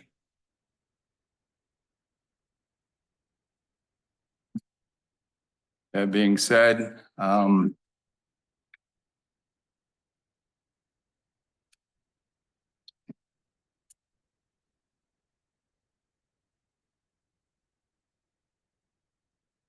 take a motion to approve resolution number 2024-23, a resolution approving application of Blue Oval Battery Michigan Ford Motor Company and affiliates for industrial facility exemption certificate for a new facility at 13700 West Michigan Avenue, and authorize the city manager to execute the written agreement and the necessary application documents.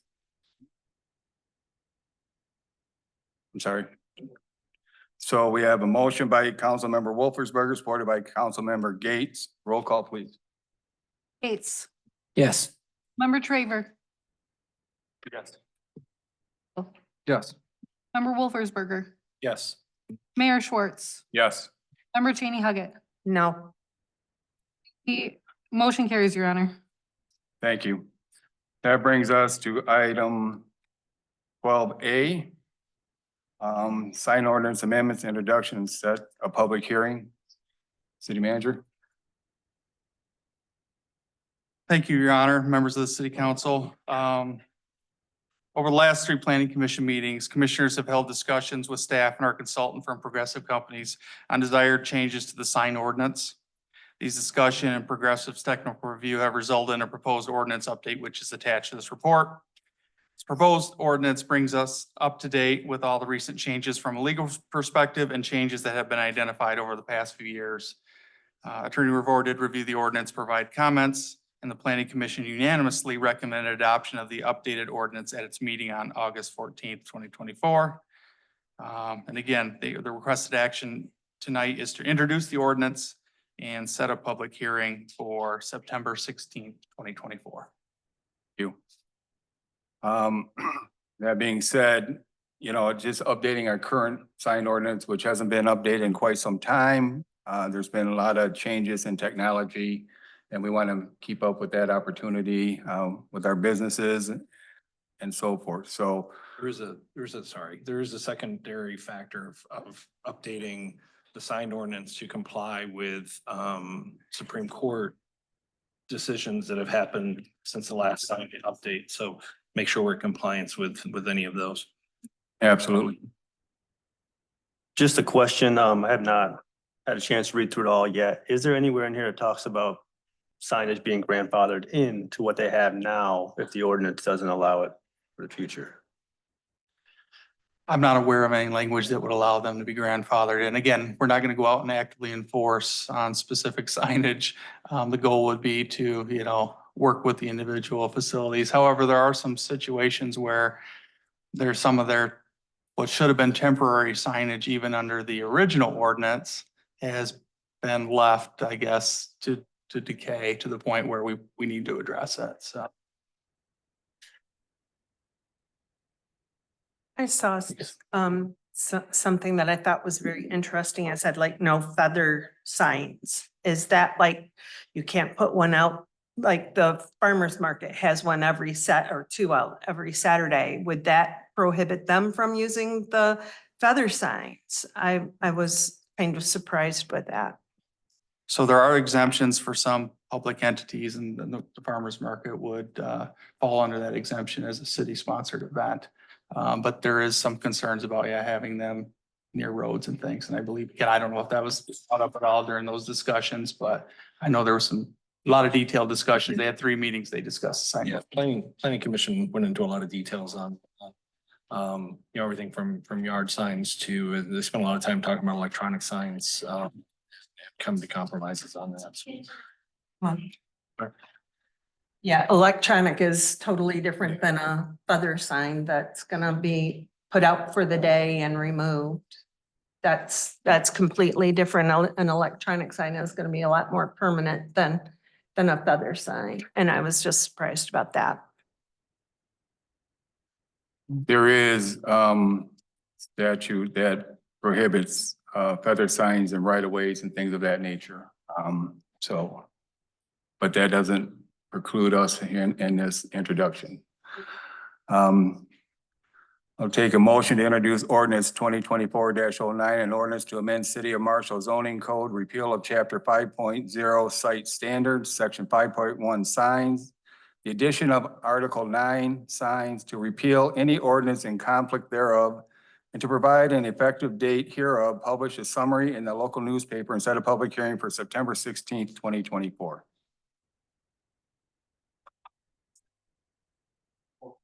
I have a motion by Councilmember Cheney Huggett, supported by Councilmember Underhill. All those in favor signify by saying aye. Aye. Motion carries.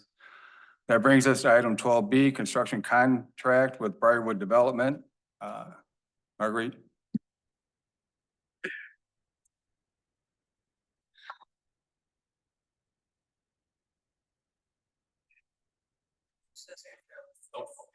Good evening, Mayor and Council. Tonight, I asked for approval of a construction contract to support infrastructure that will serve the Briarwood development. This project is the completion of Forest Street from its current dead end to O'Keefe. So currently Forest Street goes east of Allen Road, but it does not go through to O'Keefe. And the original plan for that property was a road continuing through to O'Keefe. We issued bids for the construction and received 5 from the contractors listed in your document. We received bids on July 25th, 2024, and the low bidder was Joe Reka Excavating out of Fowlerville, Michigan. Our design engineer, VK Civil, reviewed the bids and recommends this contractor for award. They are familiar with this type of construction, although we are not familiar with them here working in the city of Marshall. They are from up in the Lansing area. In addition to the construction contract, I'm asking for approval on the construction administration and inspection proposal from VK Civil. That proposal is in the amount of $62,000.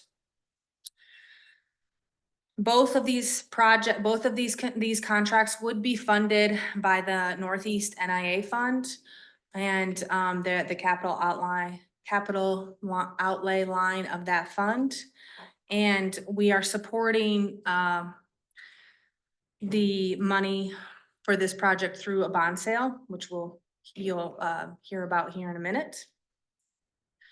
And so the recommendation is today to approve the construction contract for $438,793.60 with contingency of $61,206.40 for a total funded amount of $500,000 with Joe Reka Excavating from Fowlerville, Michigan. Also approve the construction engineering contract for $62,000 with a contingency of $10,000 for a total funded amount of $72,000 with VK Civil of Kalamazoo, Michigan. Both of these being contingent upon proceeds of the successful bond sale. I'm happy to take questions. I have a question. There was a resident who asked earlier as well about sidewalks. I believe it's in your report that it includes sidewalks. Could you just touch on that? Correct. So this construction contract will include a small amount of sidewalk on Forest Street that is currently not being developed by Allen Edwin Homes, who owns the property and is building the houses. Our current ordinances and requirements state that developers, home builders, anyone developing a new piece of property has to put in sidewalk. So the city, the NIA, will not be funding sidewalk in front of the new homes.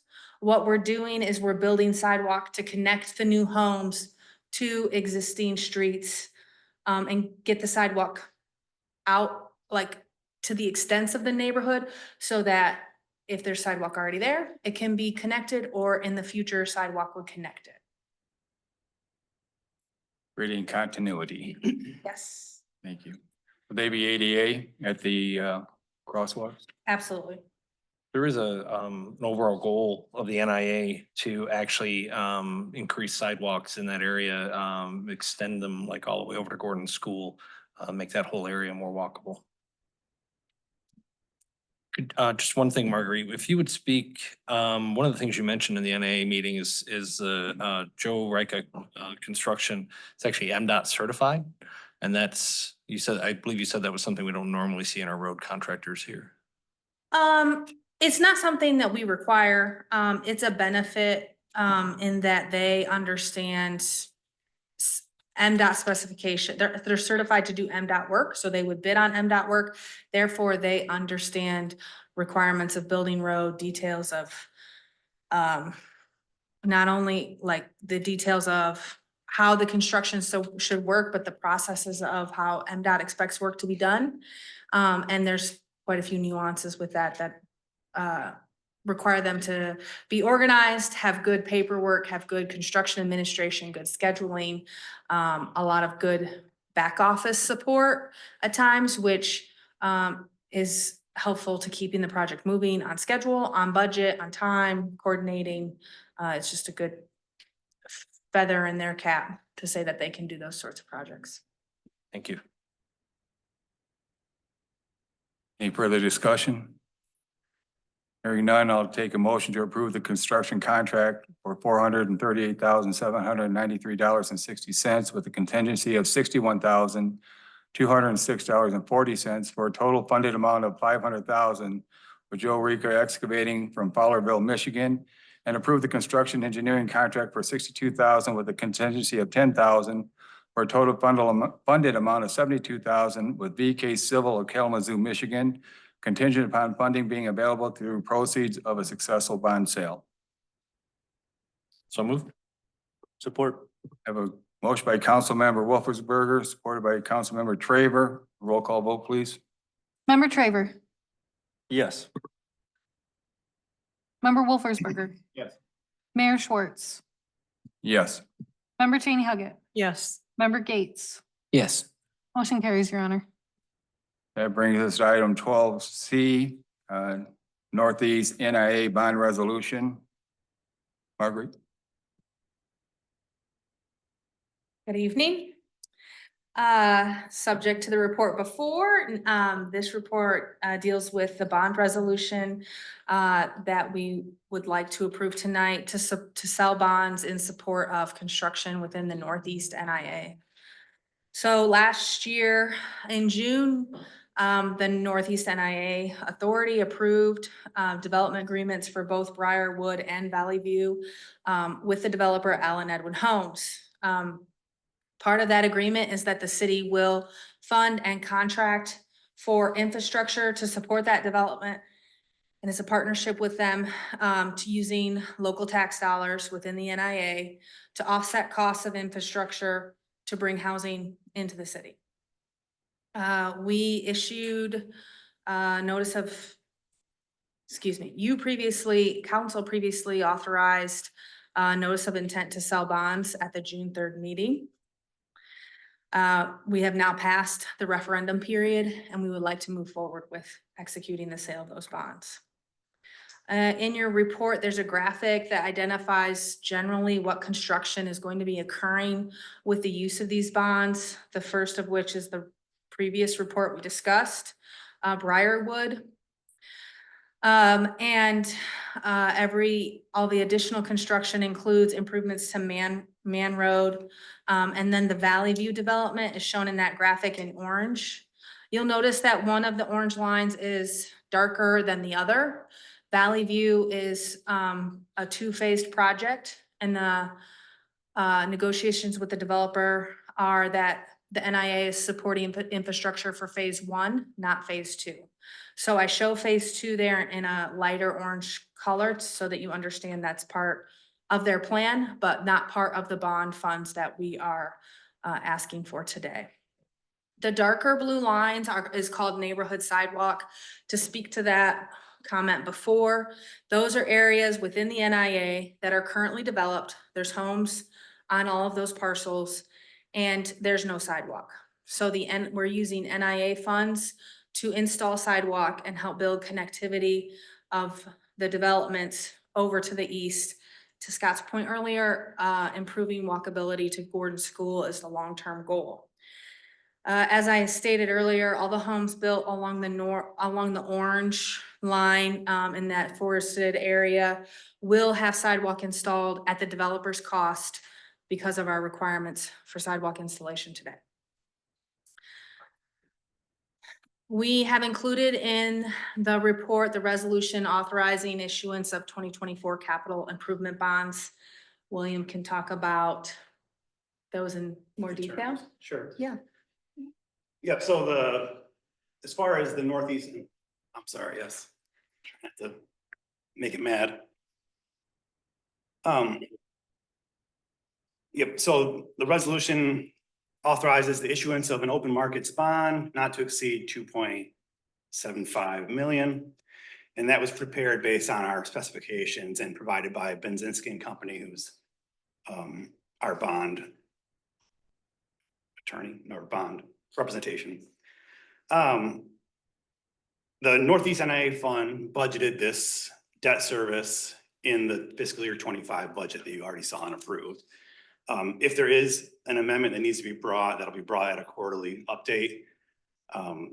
We foresee that we'll have the funds available for the whole term of the 15-year bond that we're proposing here. If not, there is a note in there with our development agreement. It contains a clause stating any shortfall between the capture and the debt schedule will be covered by the developer as an interest-free loan until the capture is able to pay back the debt and the developer. So we're good to go going forward as far as not being in concern of having general fund or any other funds having to finance that. We also made the bond callable at around year 9. This was based on a 15-year bond. We're expecting our capture to increase at a faster level than what our worst case scenario, so to speak. We're hoping to pay it off early based on increased property value in the NIA, essentially. And again, this program is another incentive, right? I mean, one of the things this community wanted was more housing. How do we do that? How do we get a carrot out there for, contractors to come in and build homes? We utilize the NIA and the TIF program to do that. So it's just another example of those incentives and the things we do to try to generate the things we want in the community. Do we have an estimated number of residences that will be built? Yes, the Valley View is approximately 25 to 30 homes, and then Forest has recently experienced 6 homes constructed, and the additional work here will support another 8 to 10. Any other discussion?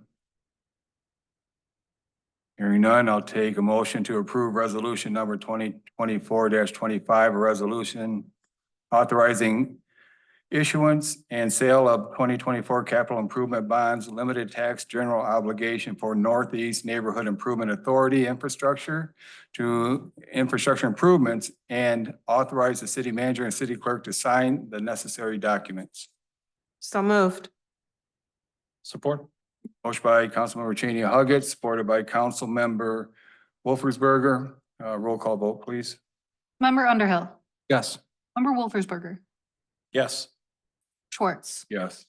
member Cheney Huggett, Yes. member Gates, Yes. member Traver. Yes. Motion carries, your honor. Thank you.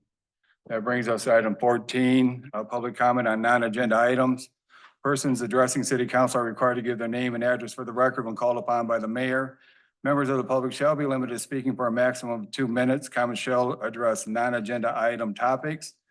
Public hearing items should have been addressed during the public hearing portion, item 10 of the meeting agenda. Agenda items should have been addressed during the public comment agenda, item 6 portion of the meeting agenda. Anyone wishing to speak on non-agenda item? Yes, sir. Rick Sadler, Squaw Creek. I know that, I probably graduated high school a long time ago, and y'all must have done new math or Marshall math or whatever, but somehow $1.4 million for the schools could have been turned into double that, 300 and whatever it is for the township. Double it, double the money for the city, double the money for the county, double all that. But no, y'all gave it away to these clowns sitting back here that are already getting hundreds of millions of dollars. Good job. You. Anyone else wish to speak on non-agenda items? Yes, ma'am.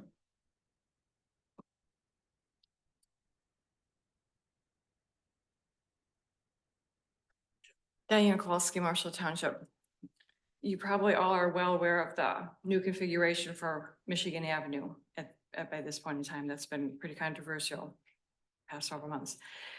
And you're probably aware that there's going to be a dead end / cul-de-sac on eastbound Michigan Avenue. Have any of you gone out and spoken to the owners of the furniture store there, who happens to be a graduate of Marshall High School? You have, Ryan?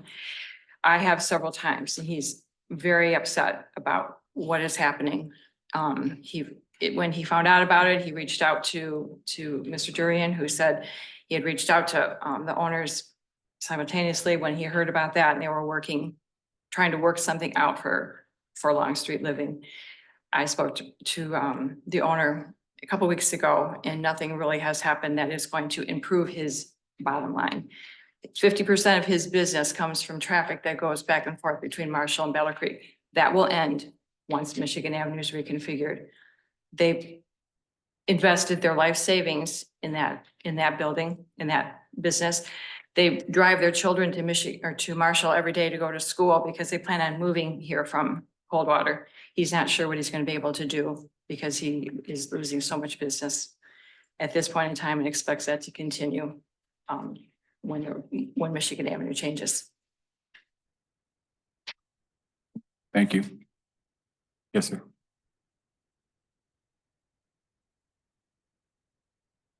Wayne Wright, Marshall Township. 12620 H Drive North. The two things I'm curious about the communication you have between the Marshall Township Board, specifically with Supervisor Bossard, and the communications and the decisions that you're making that are part of the Joint Planning Commission, but like at least reaching out the decisions that you make and how you're making decisions that are affecting both Marshall Township as well as the city. I think the other biggest concern that I have is that people were leaning, one of the criticisms that people have had about me being elected and stuff like that is that we don't have a business plan. The business plan isn't that we don't want growth in Marshall Township, but it would be to lean into things that we already are as a community. We are an agricultural area. Agro-tourism is huge with a significant amount of the country being now in a lot of people having remote work. You want to attract people to want to live in an area. Living next to a manufacturing plant into an area, trying to change a whole area to what it's not, is not the way to do it. And that's just, I hope, I'm concerned, but right now I think that there's disrepair right now of trust between Marshall Township Board and what the residents have elected for the next incoming board and this body. And I hope that there will be at least some reach out in an effort to be able to at least hear those concerns by current board members and future board members and being able to repair that.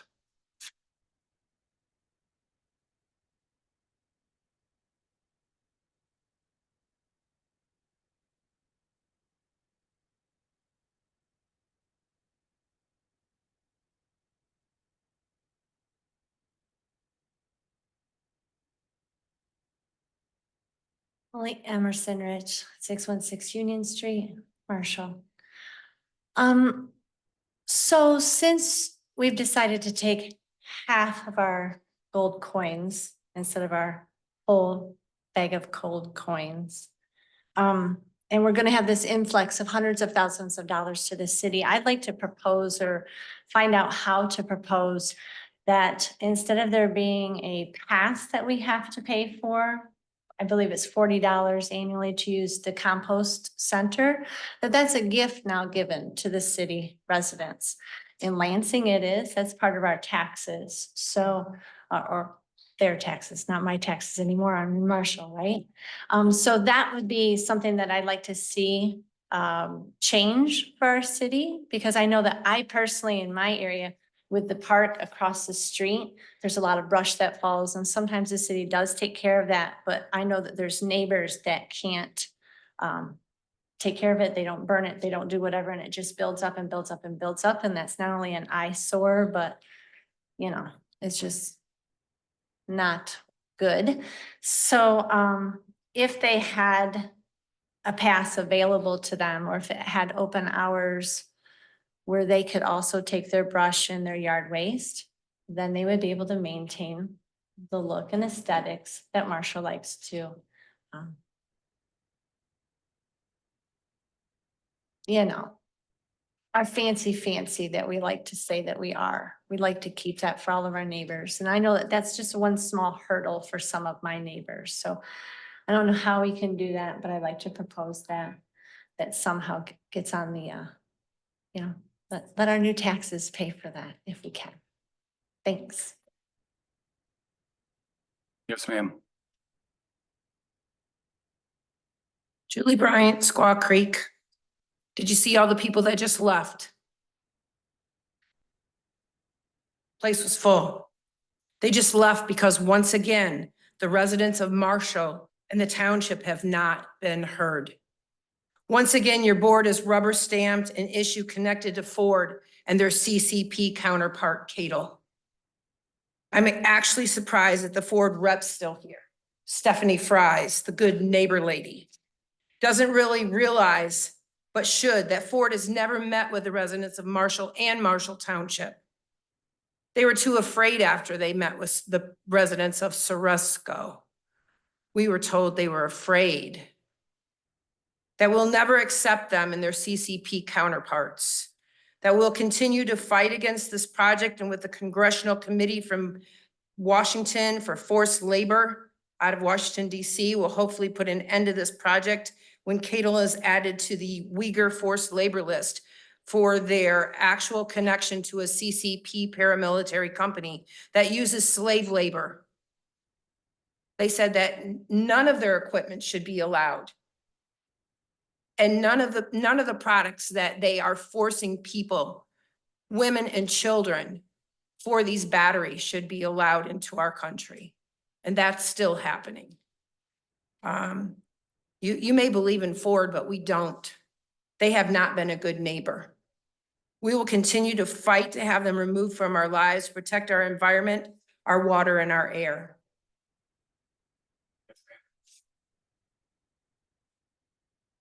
Rebecca Sebring, Fredonia Township.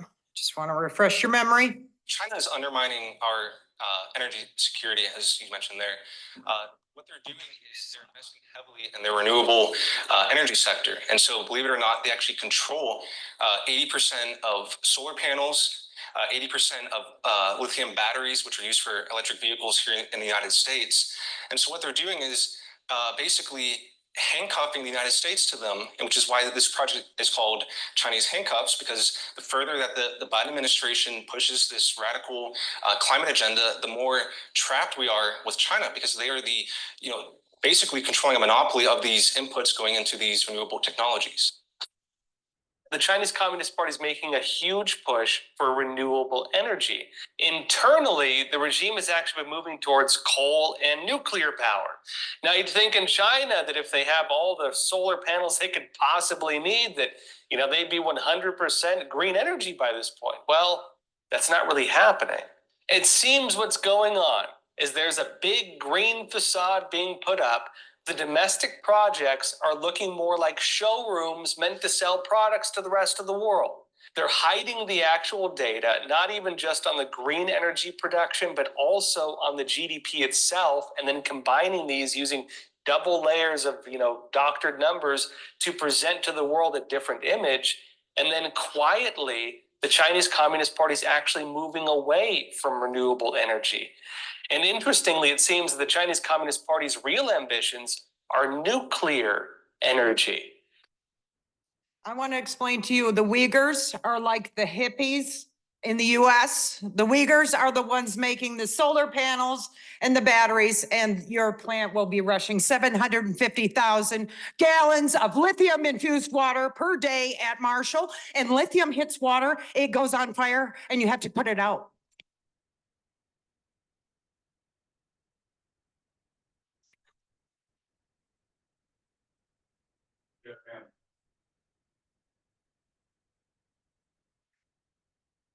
Lee Rathwell, 12380 12 Mile Road. I didn't hear when you were explaining, the requirements in that, what was just flooded through. Did it say up to 12 years? Or, so we could have negotiated 2, 4, 6 years, but we didn't. City actually has a policy, and the policy allows up to 12 years based on number of jobs and the amount of the investment, and they far exceeded anything within our policy. So they were eligible for the full exemption. But we could have given them less, right? It was within your power, your power to give them less years. At the end of the day, this is the Yes. policy-making body, and they could have adopted whatever they, however, it would have been in violation of our policy. And again, But you're the policy makers, so it would have was been. made. Yep. Okay. And I know this was the sign thing that's coming up on September 16th, so I can talk about that then. It sounds like you're trying to target the smaller businesses, and maybe the new bigger signs, maybe that'll benefit for it, that'll be good. But like the little feather signs. If it's okay for the farmer's market, is it okay for other people? Who knows? How much pull do you have? I am continually disappointed that you don't listen to the people. You don't listen to the Joint Planning Commission, so I guess you wouldn't listen to the residents either, but thank you. Thank you. Anyone else wishing to speak? Yes, ma'am.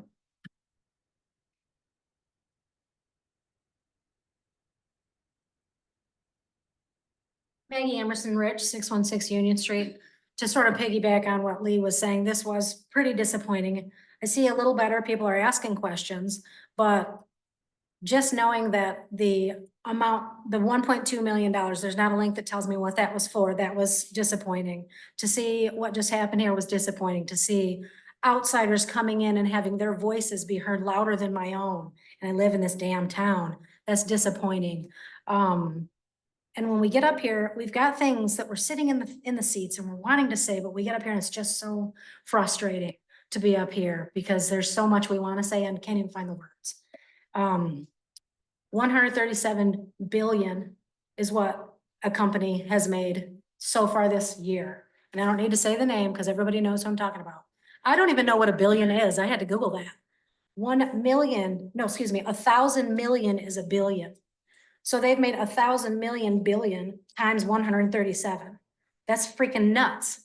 And we can't ask just for a little bit more or just for a little shorter time. It's maddening because they wouldn't have left if we hadn't given them that. They're not going anywhere.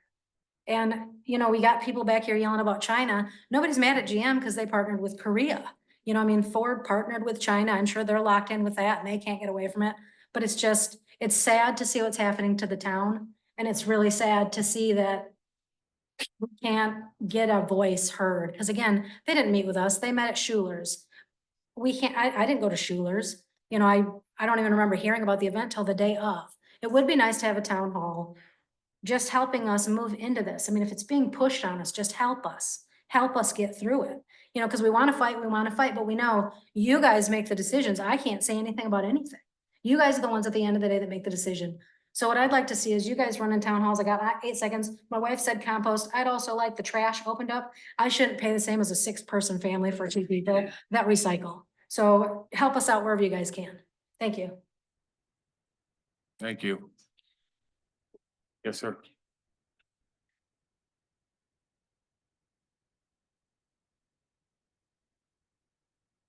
Sklingler, 348 Butler Court, Marshall, Michigan. This kind of dovetails what's been said previously. We have a community involvement plan now, 10 pages long. I've asked before, how do you select people to be on committees? How do you select people to be interviewed for this? We have a 5-year master plan redoing right now. I know there's been several committees that met, small business, but there's no ever advertising on how can you volunteer or how can you be chosen to add your 2 cents into those plans. Please implement your plan, do that. I know you're doing surveys and other things, but do a town hall where questions can be answered. Advertise so that people can volunteer to get their 2 cents in. Those are things that are important. Surveys are great, but the face-to-face communication is always the best. You always get the real input from people's body language and facial expressions when you do that. And I think it has a lot more effect. Thank you. Thank you. Anyone else wishing to speak? Yes, sir.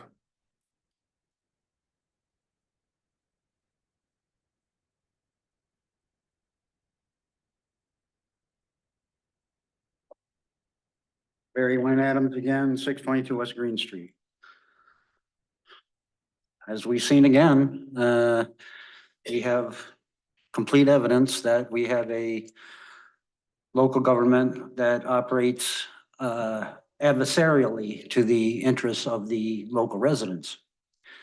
And we should not accept that. Going back to American Communications Association versus Dowd, it's not the function of the government to keep the citizen from falling into error, but it is the function of the citizen to keep the government from falling into error. So we're seeing now that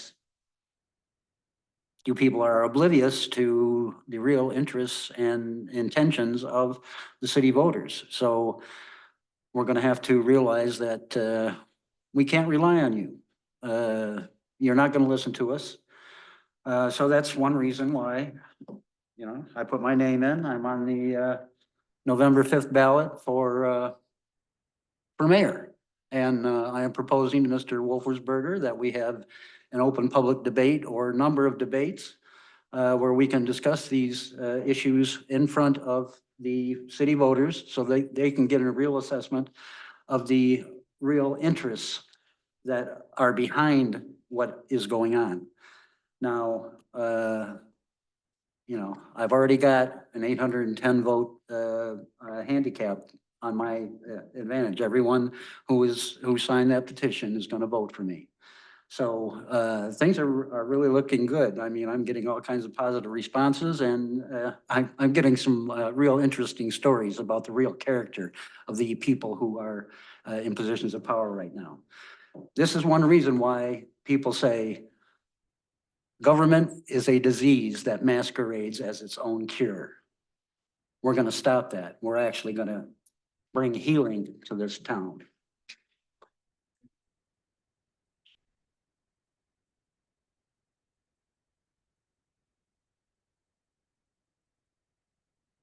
My name is Drew Phillips. I live in Marshall Township.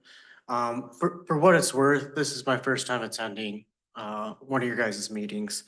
Although I may not agree with how everything went, I do want to say one thing that just sitting in the back of the room, when you guys make eye contact with everybody here, whether you guys have difference of opinion or not, that is different than what I experienced over at Marshall Township.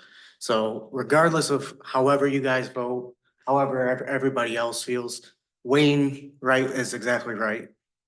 That's where people want to see. So what you guys are doing here for me right now, just keep that up regardless of anything else. I want to say thank you for always making eye contact with people. Thank you.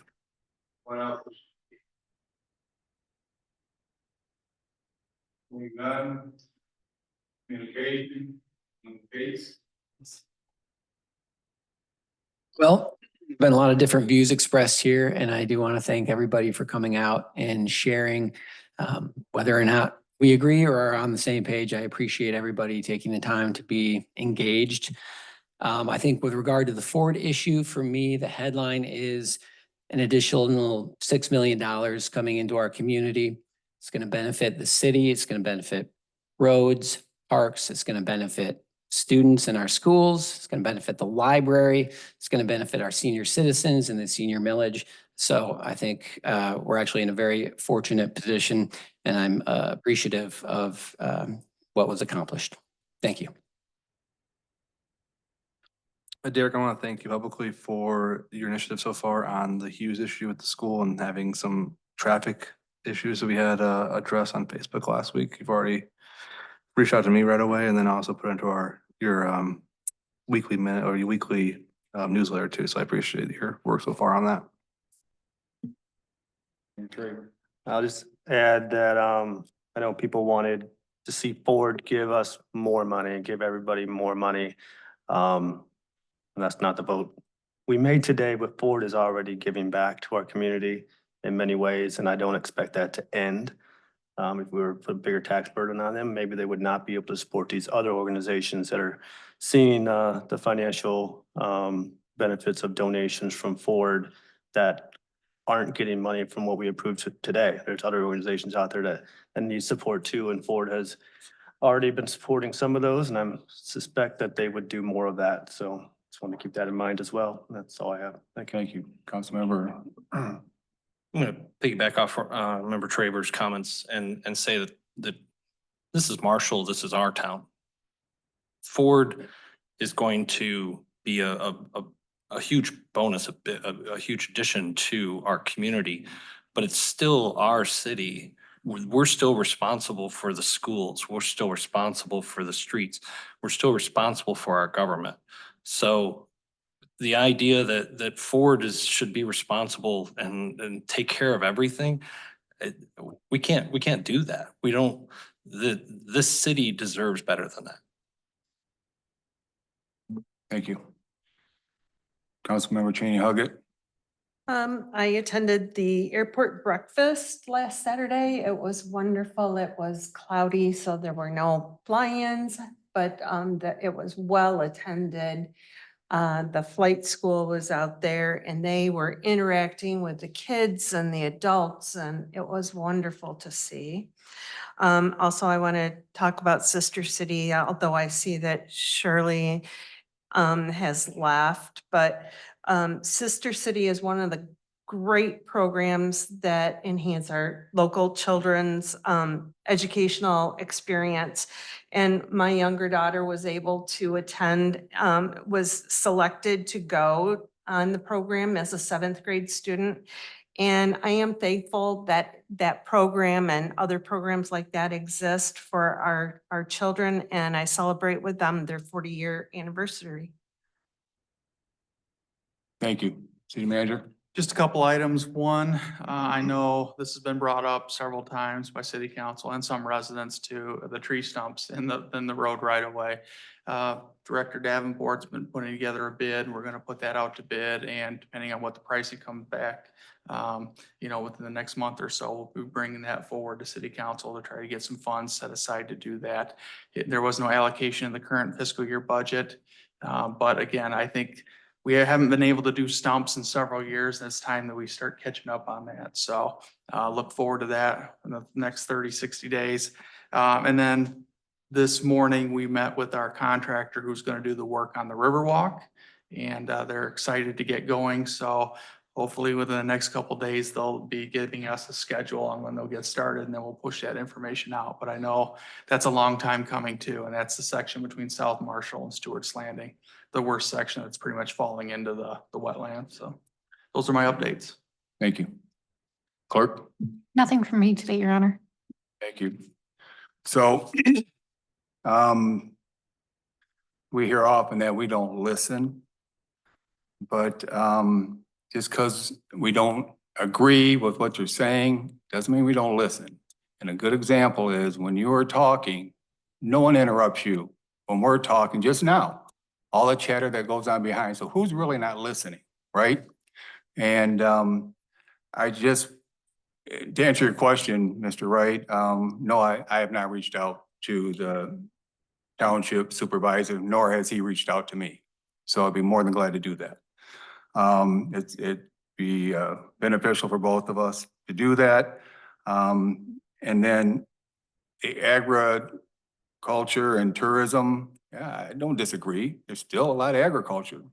And why can't they both be part of that? And work towards that. I have a lot of family in farming, large farms.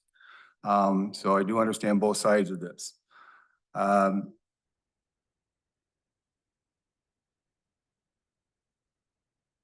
We hear a lot about the CCP, and my thoughts are this.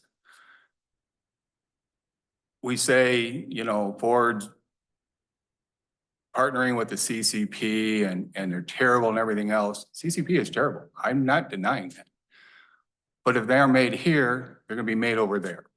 And do you want to be responsible for the slave labor that may be taking place? Do you? I don't know.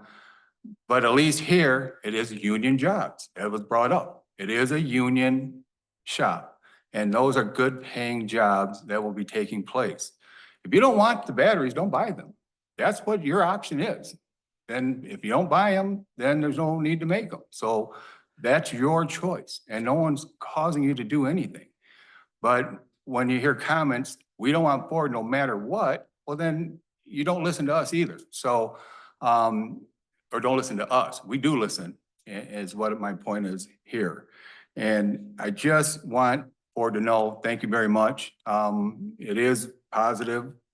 Anytime we can bring approximately $7 million into my community, I think we've done the right thing. As mentioned before, it does the right thing for Marshall Township as far as funds. Could there always be more? Yeah, but at the same time, I follow our policy. And the policy was set in a council meeting that how we do the IFTs. And with that being said, if we don't follow that, we're opening ourselves up to all kinds of different things. And I don't even know if that would be a lawsuit or not, but our word is that we allow the 12-year for this, still with $7 million and going forward. Anytime we come across or we're making a decision, we explain our decision. Whether you like it or not, you say we don't listen, but we're giving the explanation why we're doing what we're doing. And that's, whether you agree with it or not, I respect that. But I do explain what we're doing. And I do look out for this city. I do look out for our schools and you know, city government. And I appreciate everyone sitting up here for what you do, making those tough decisions, whether it's popular with the people sitting here, but we do what's right for the city. And that being said, I'll take a motion to adjourn. So moved. Support. I have a motion by Councilmember Gates, supported by Councilmember Traver. All those in favor signify by saying aye. Aye. Same sign, meeting adjourned.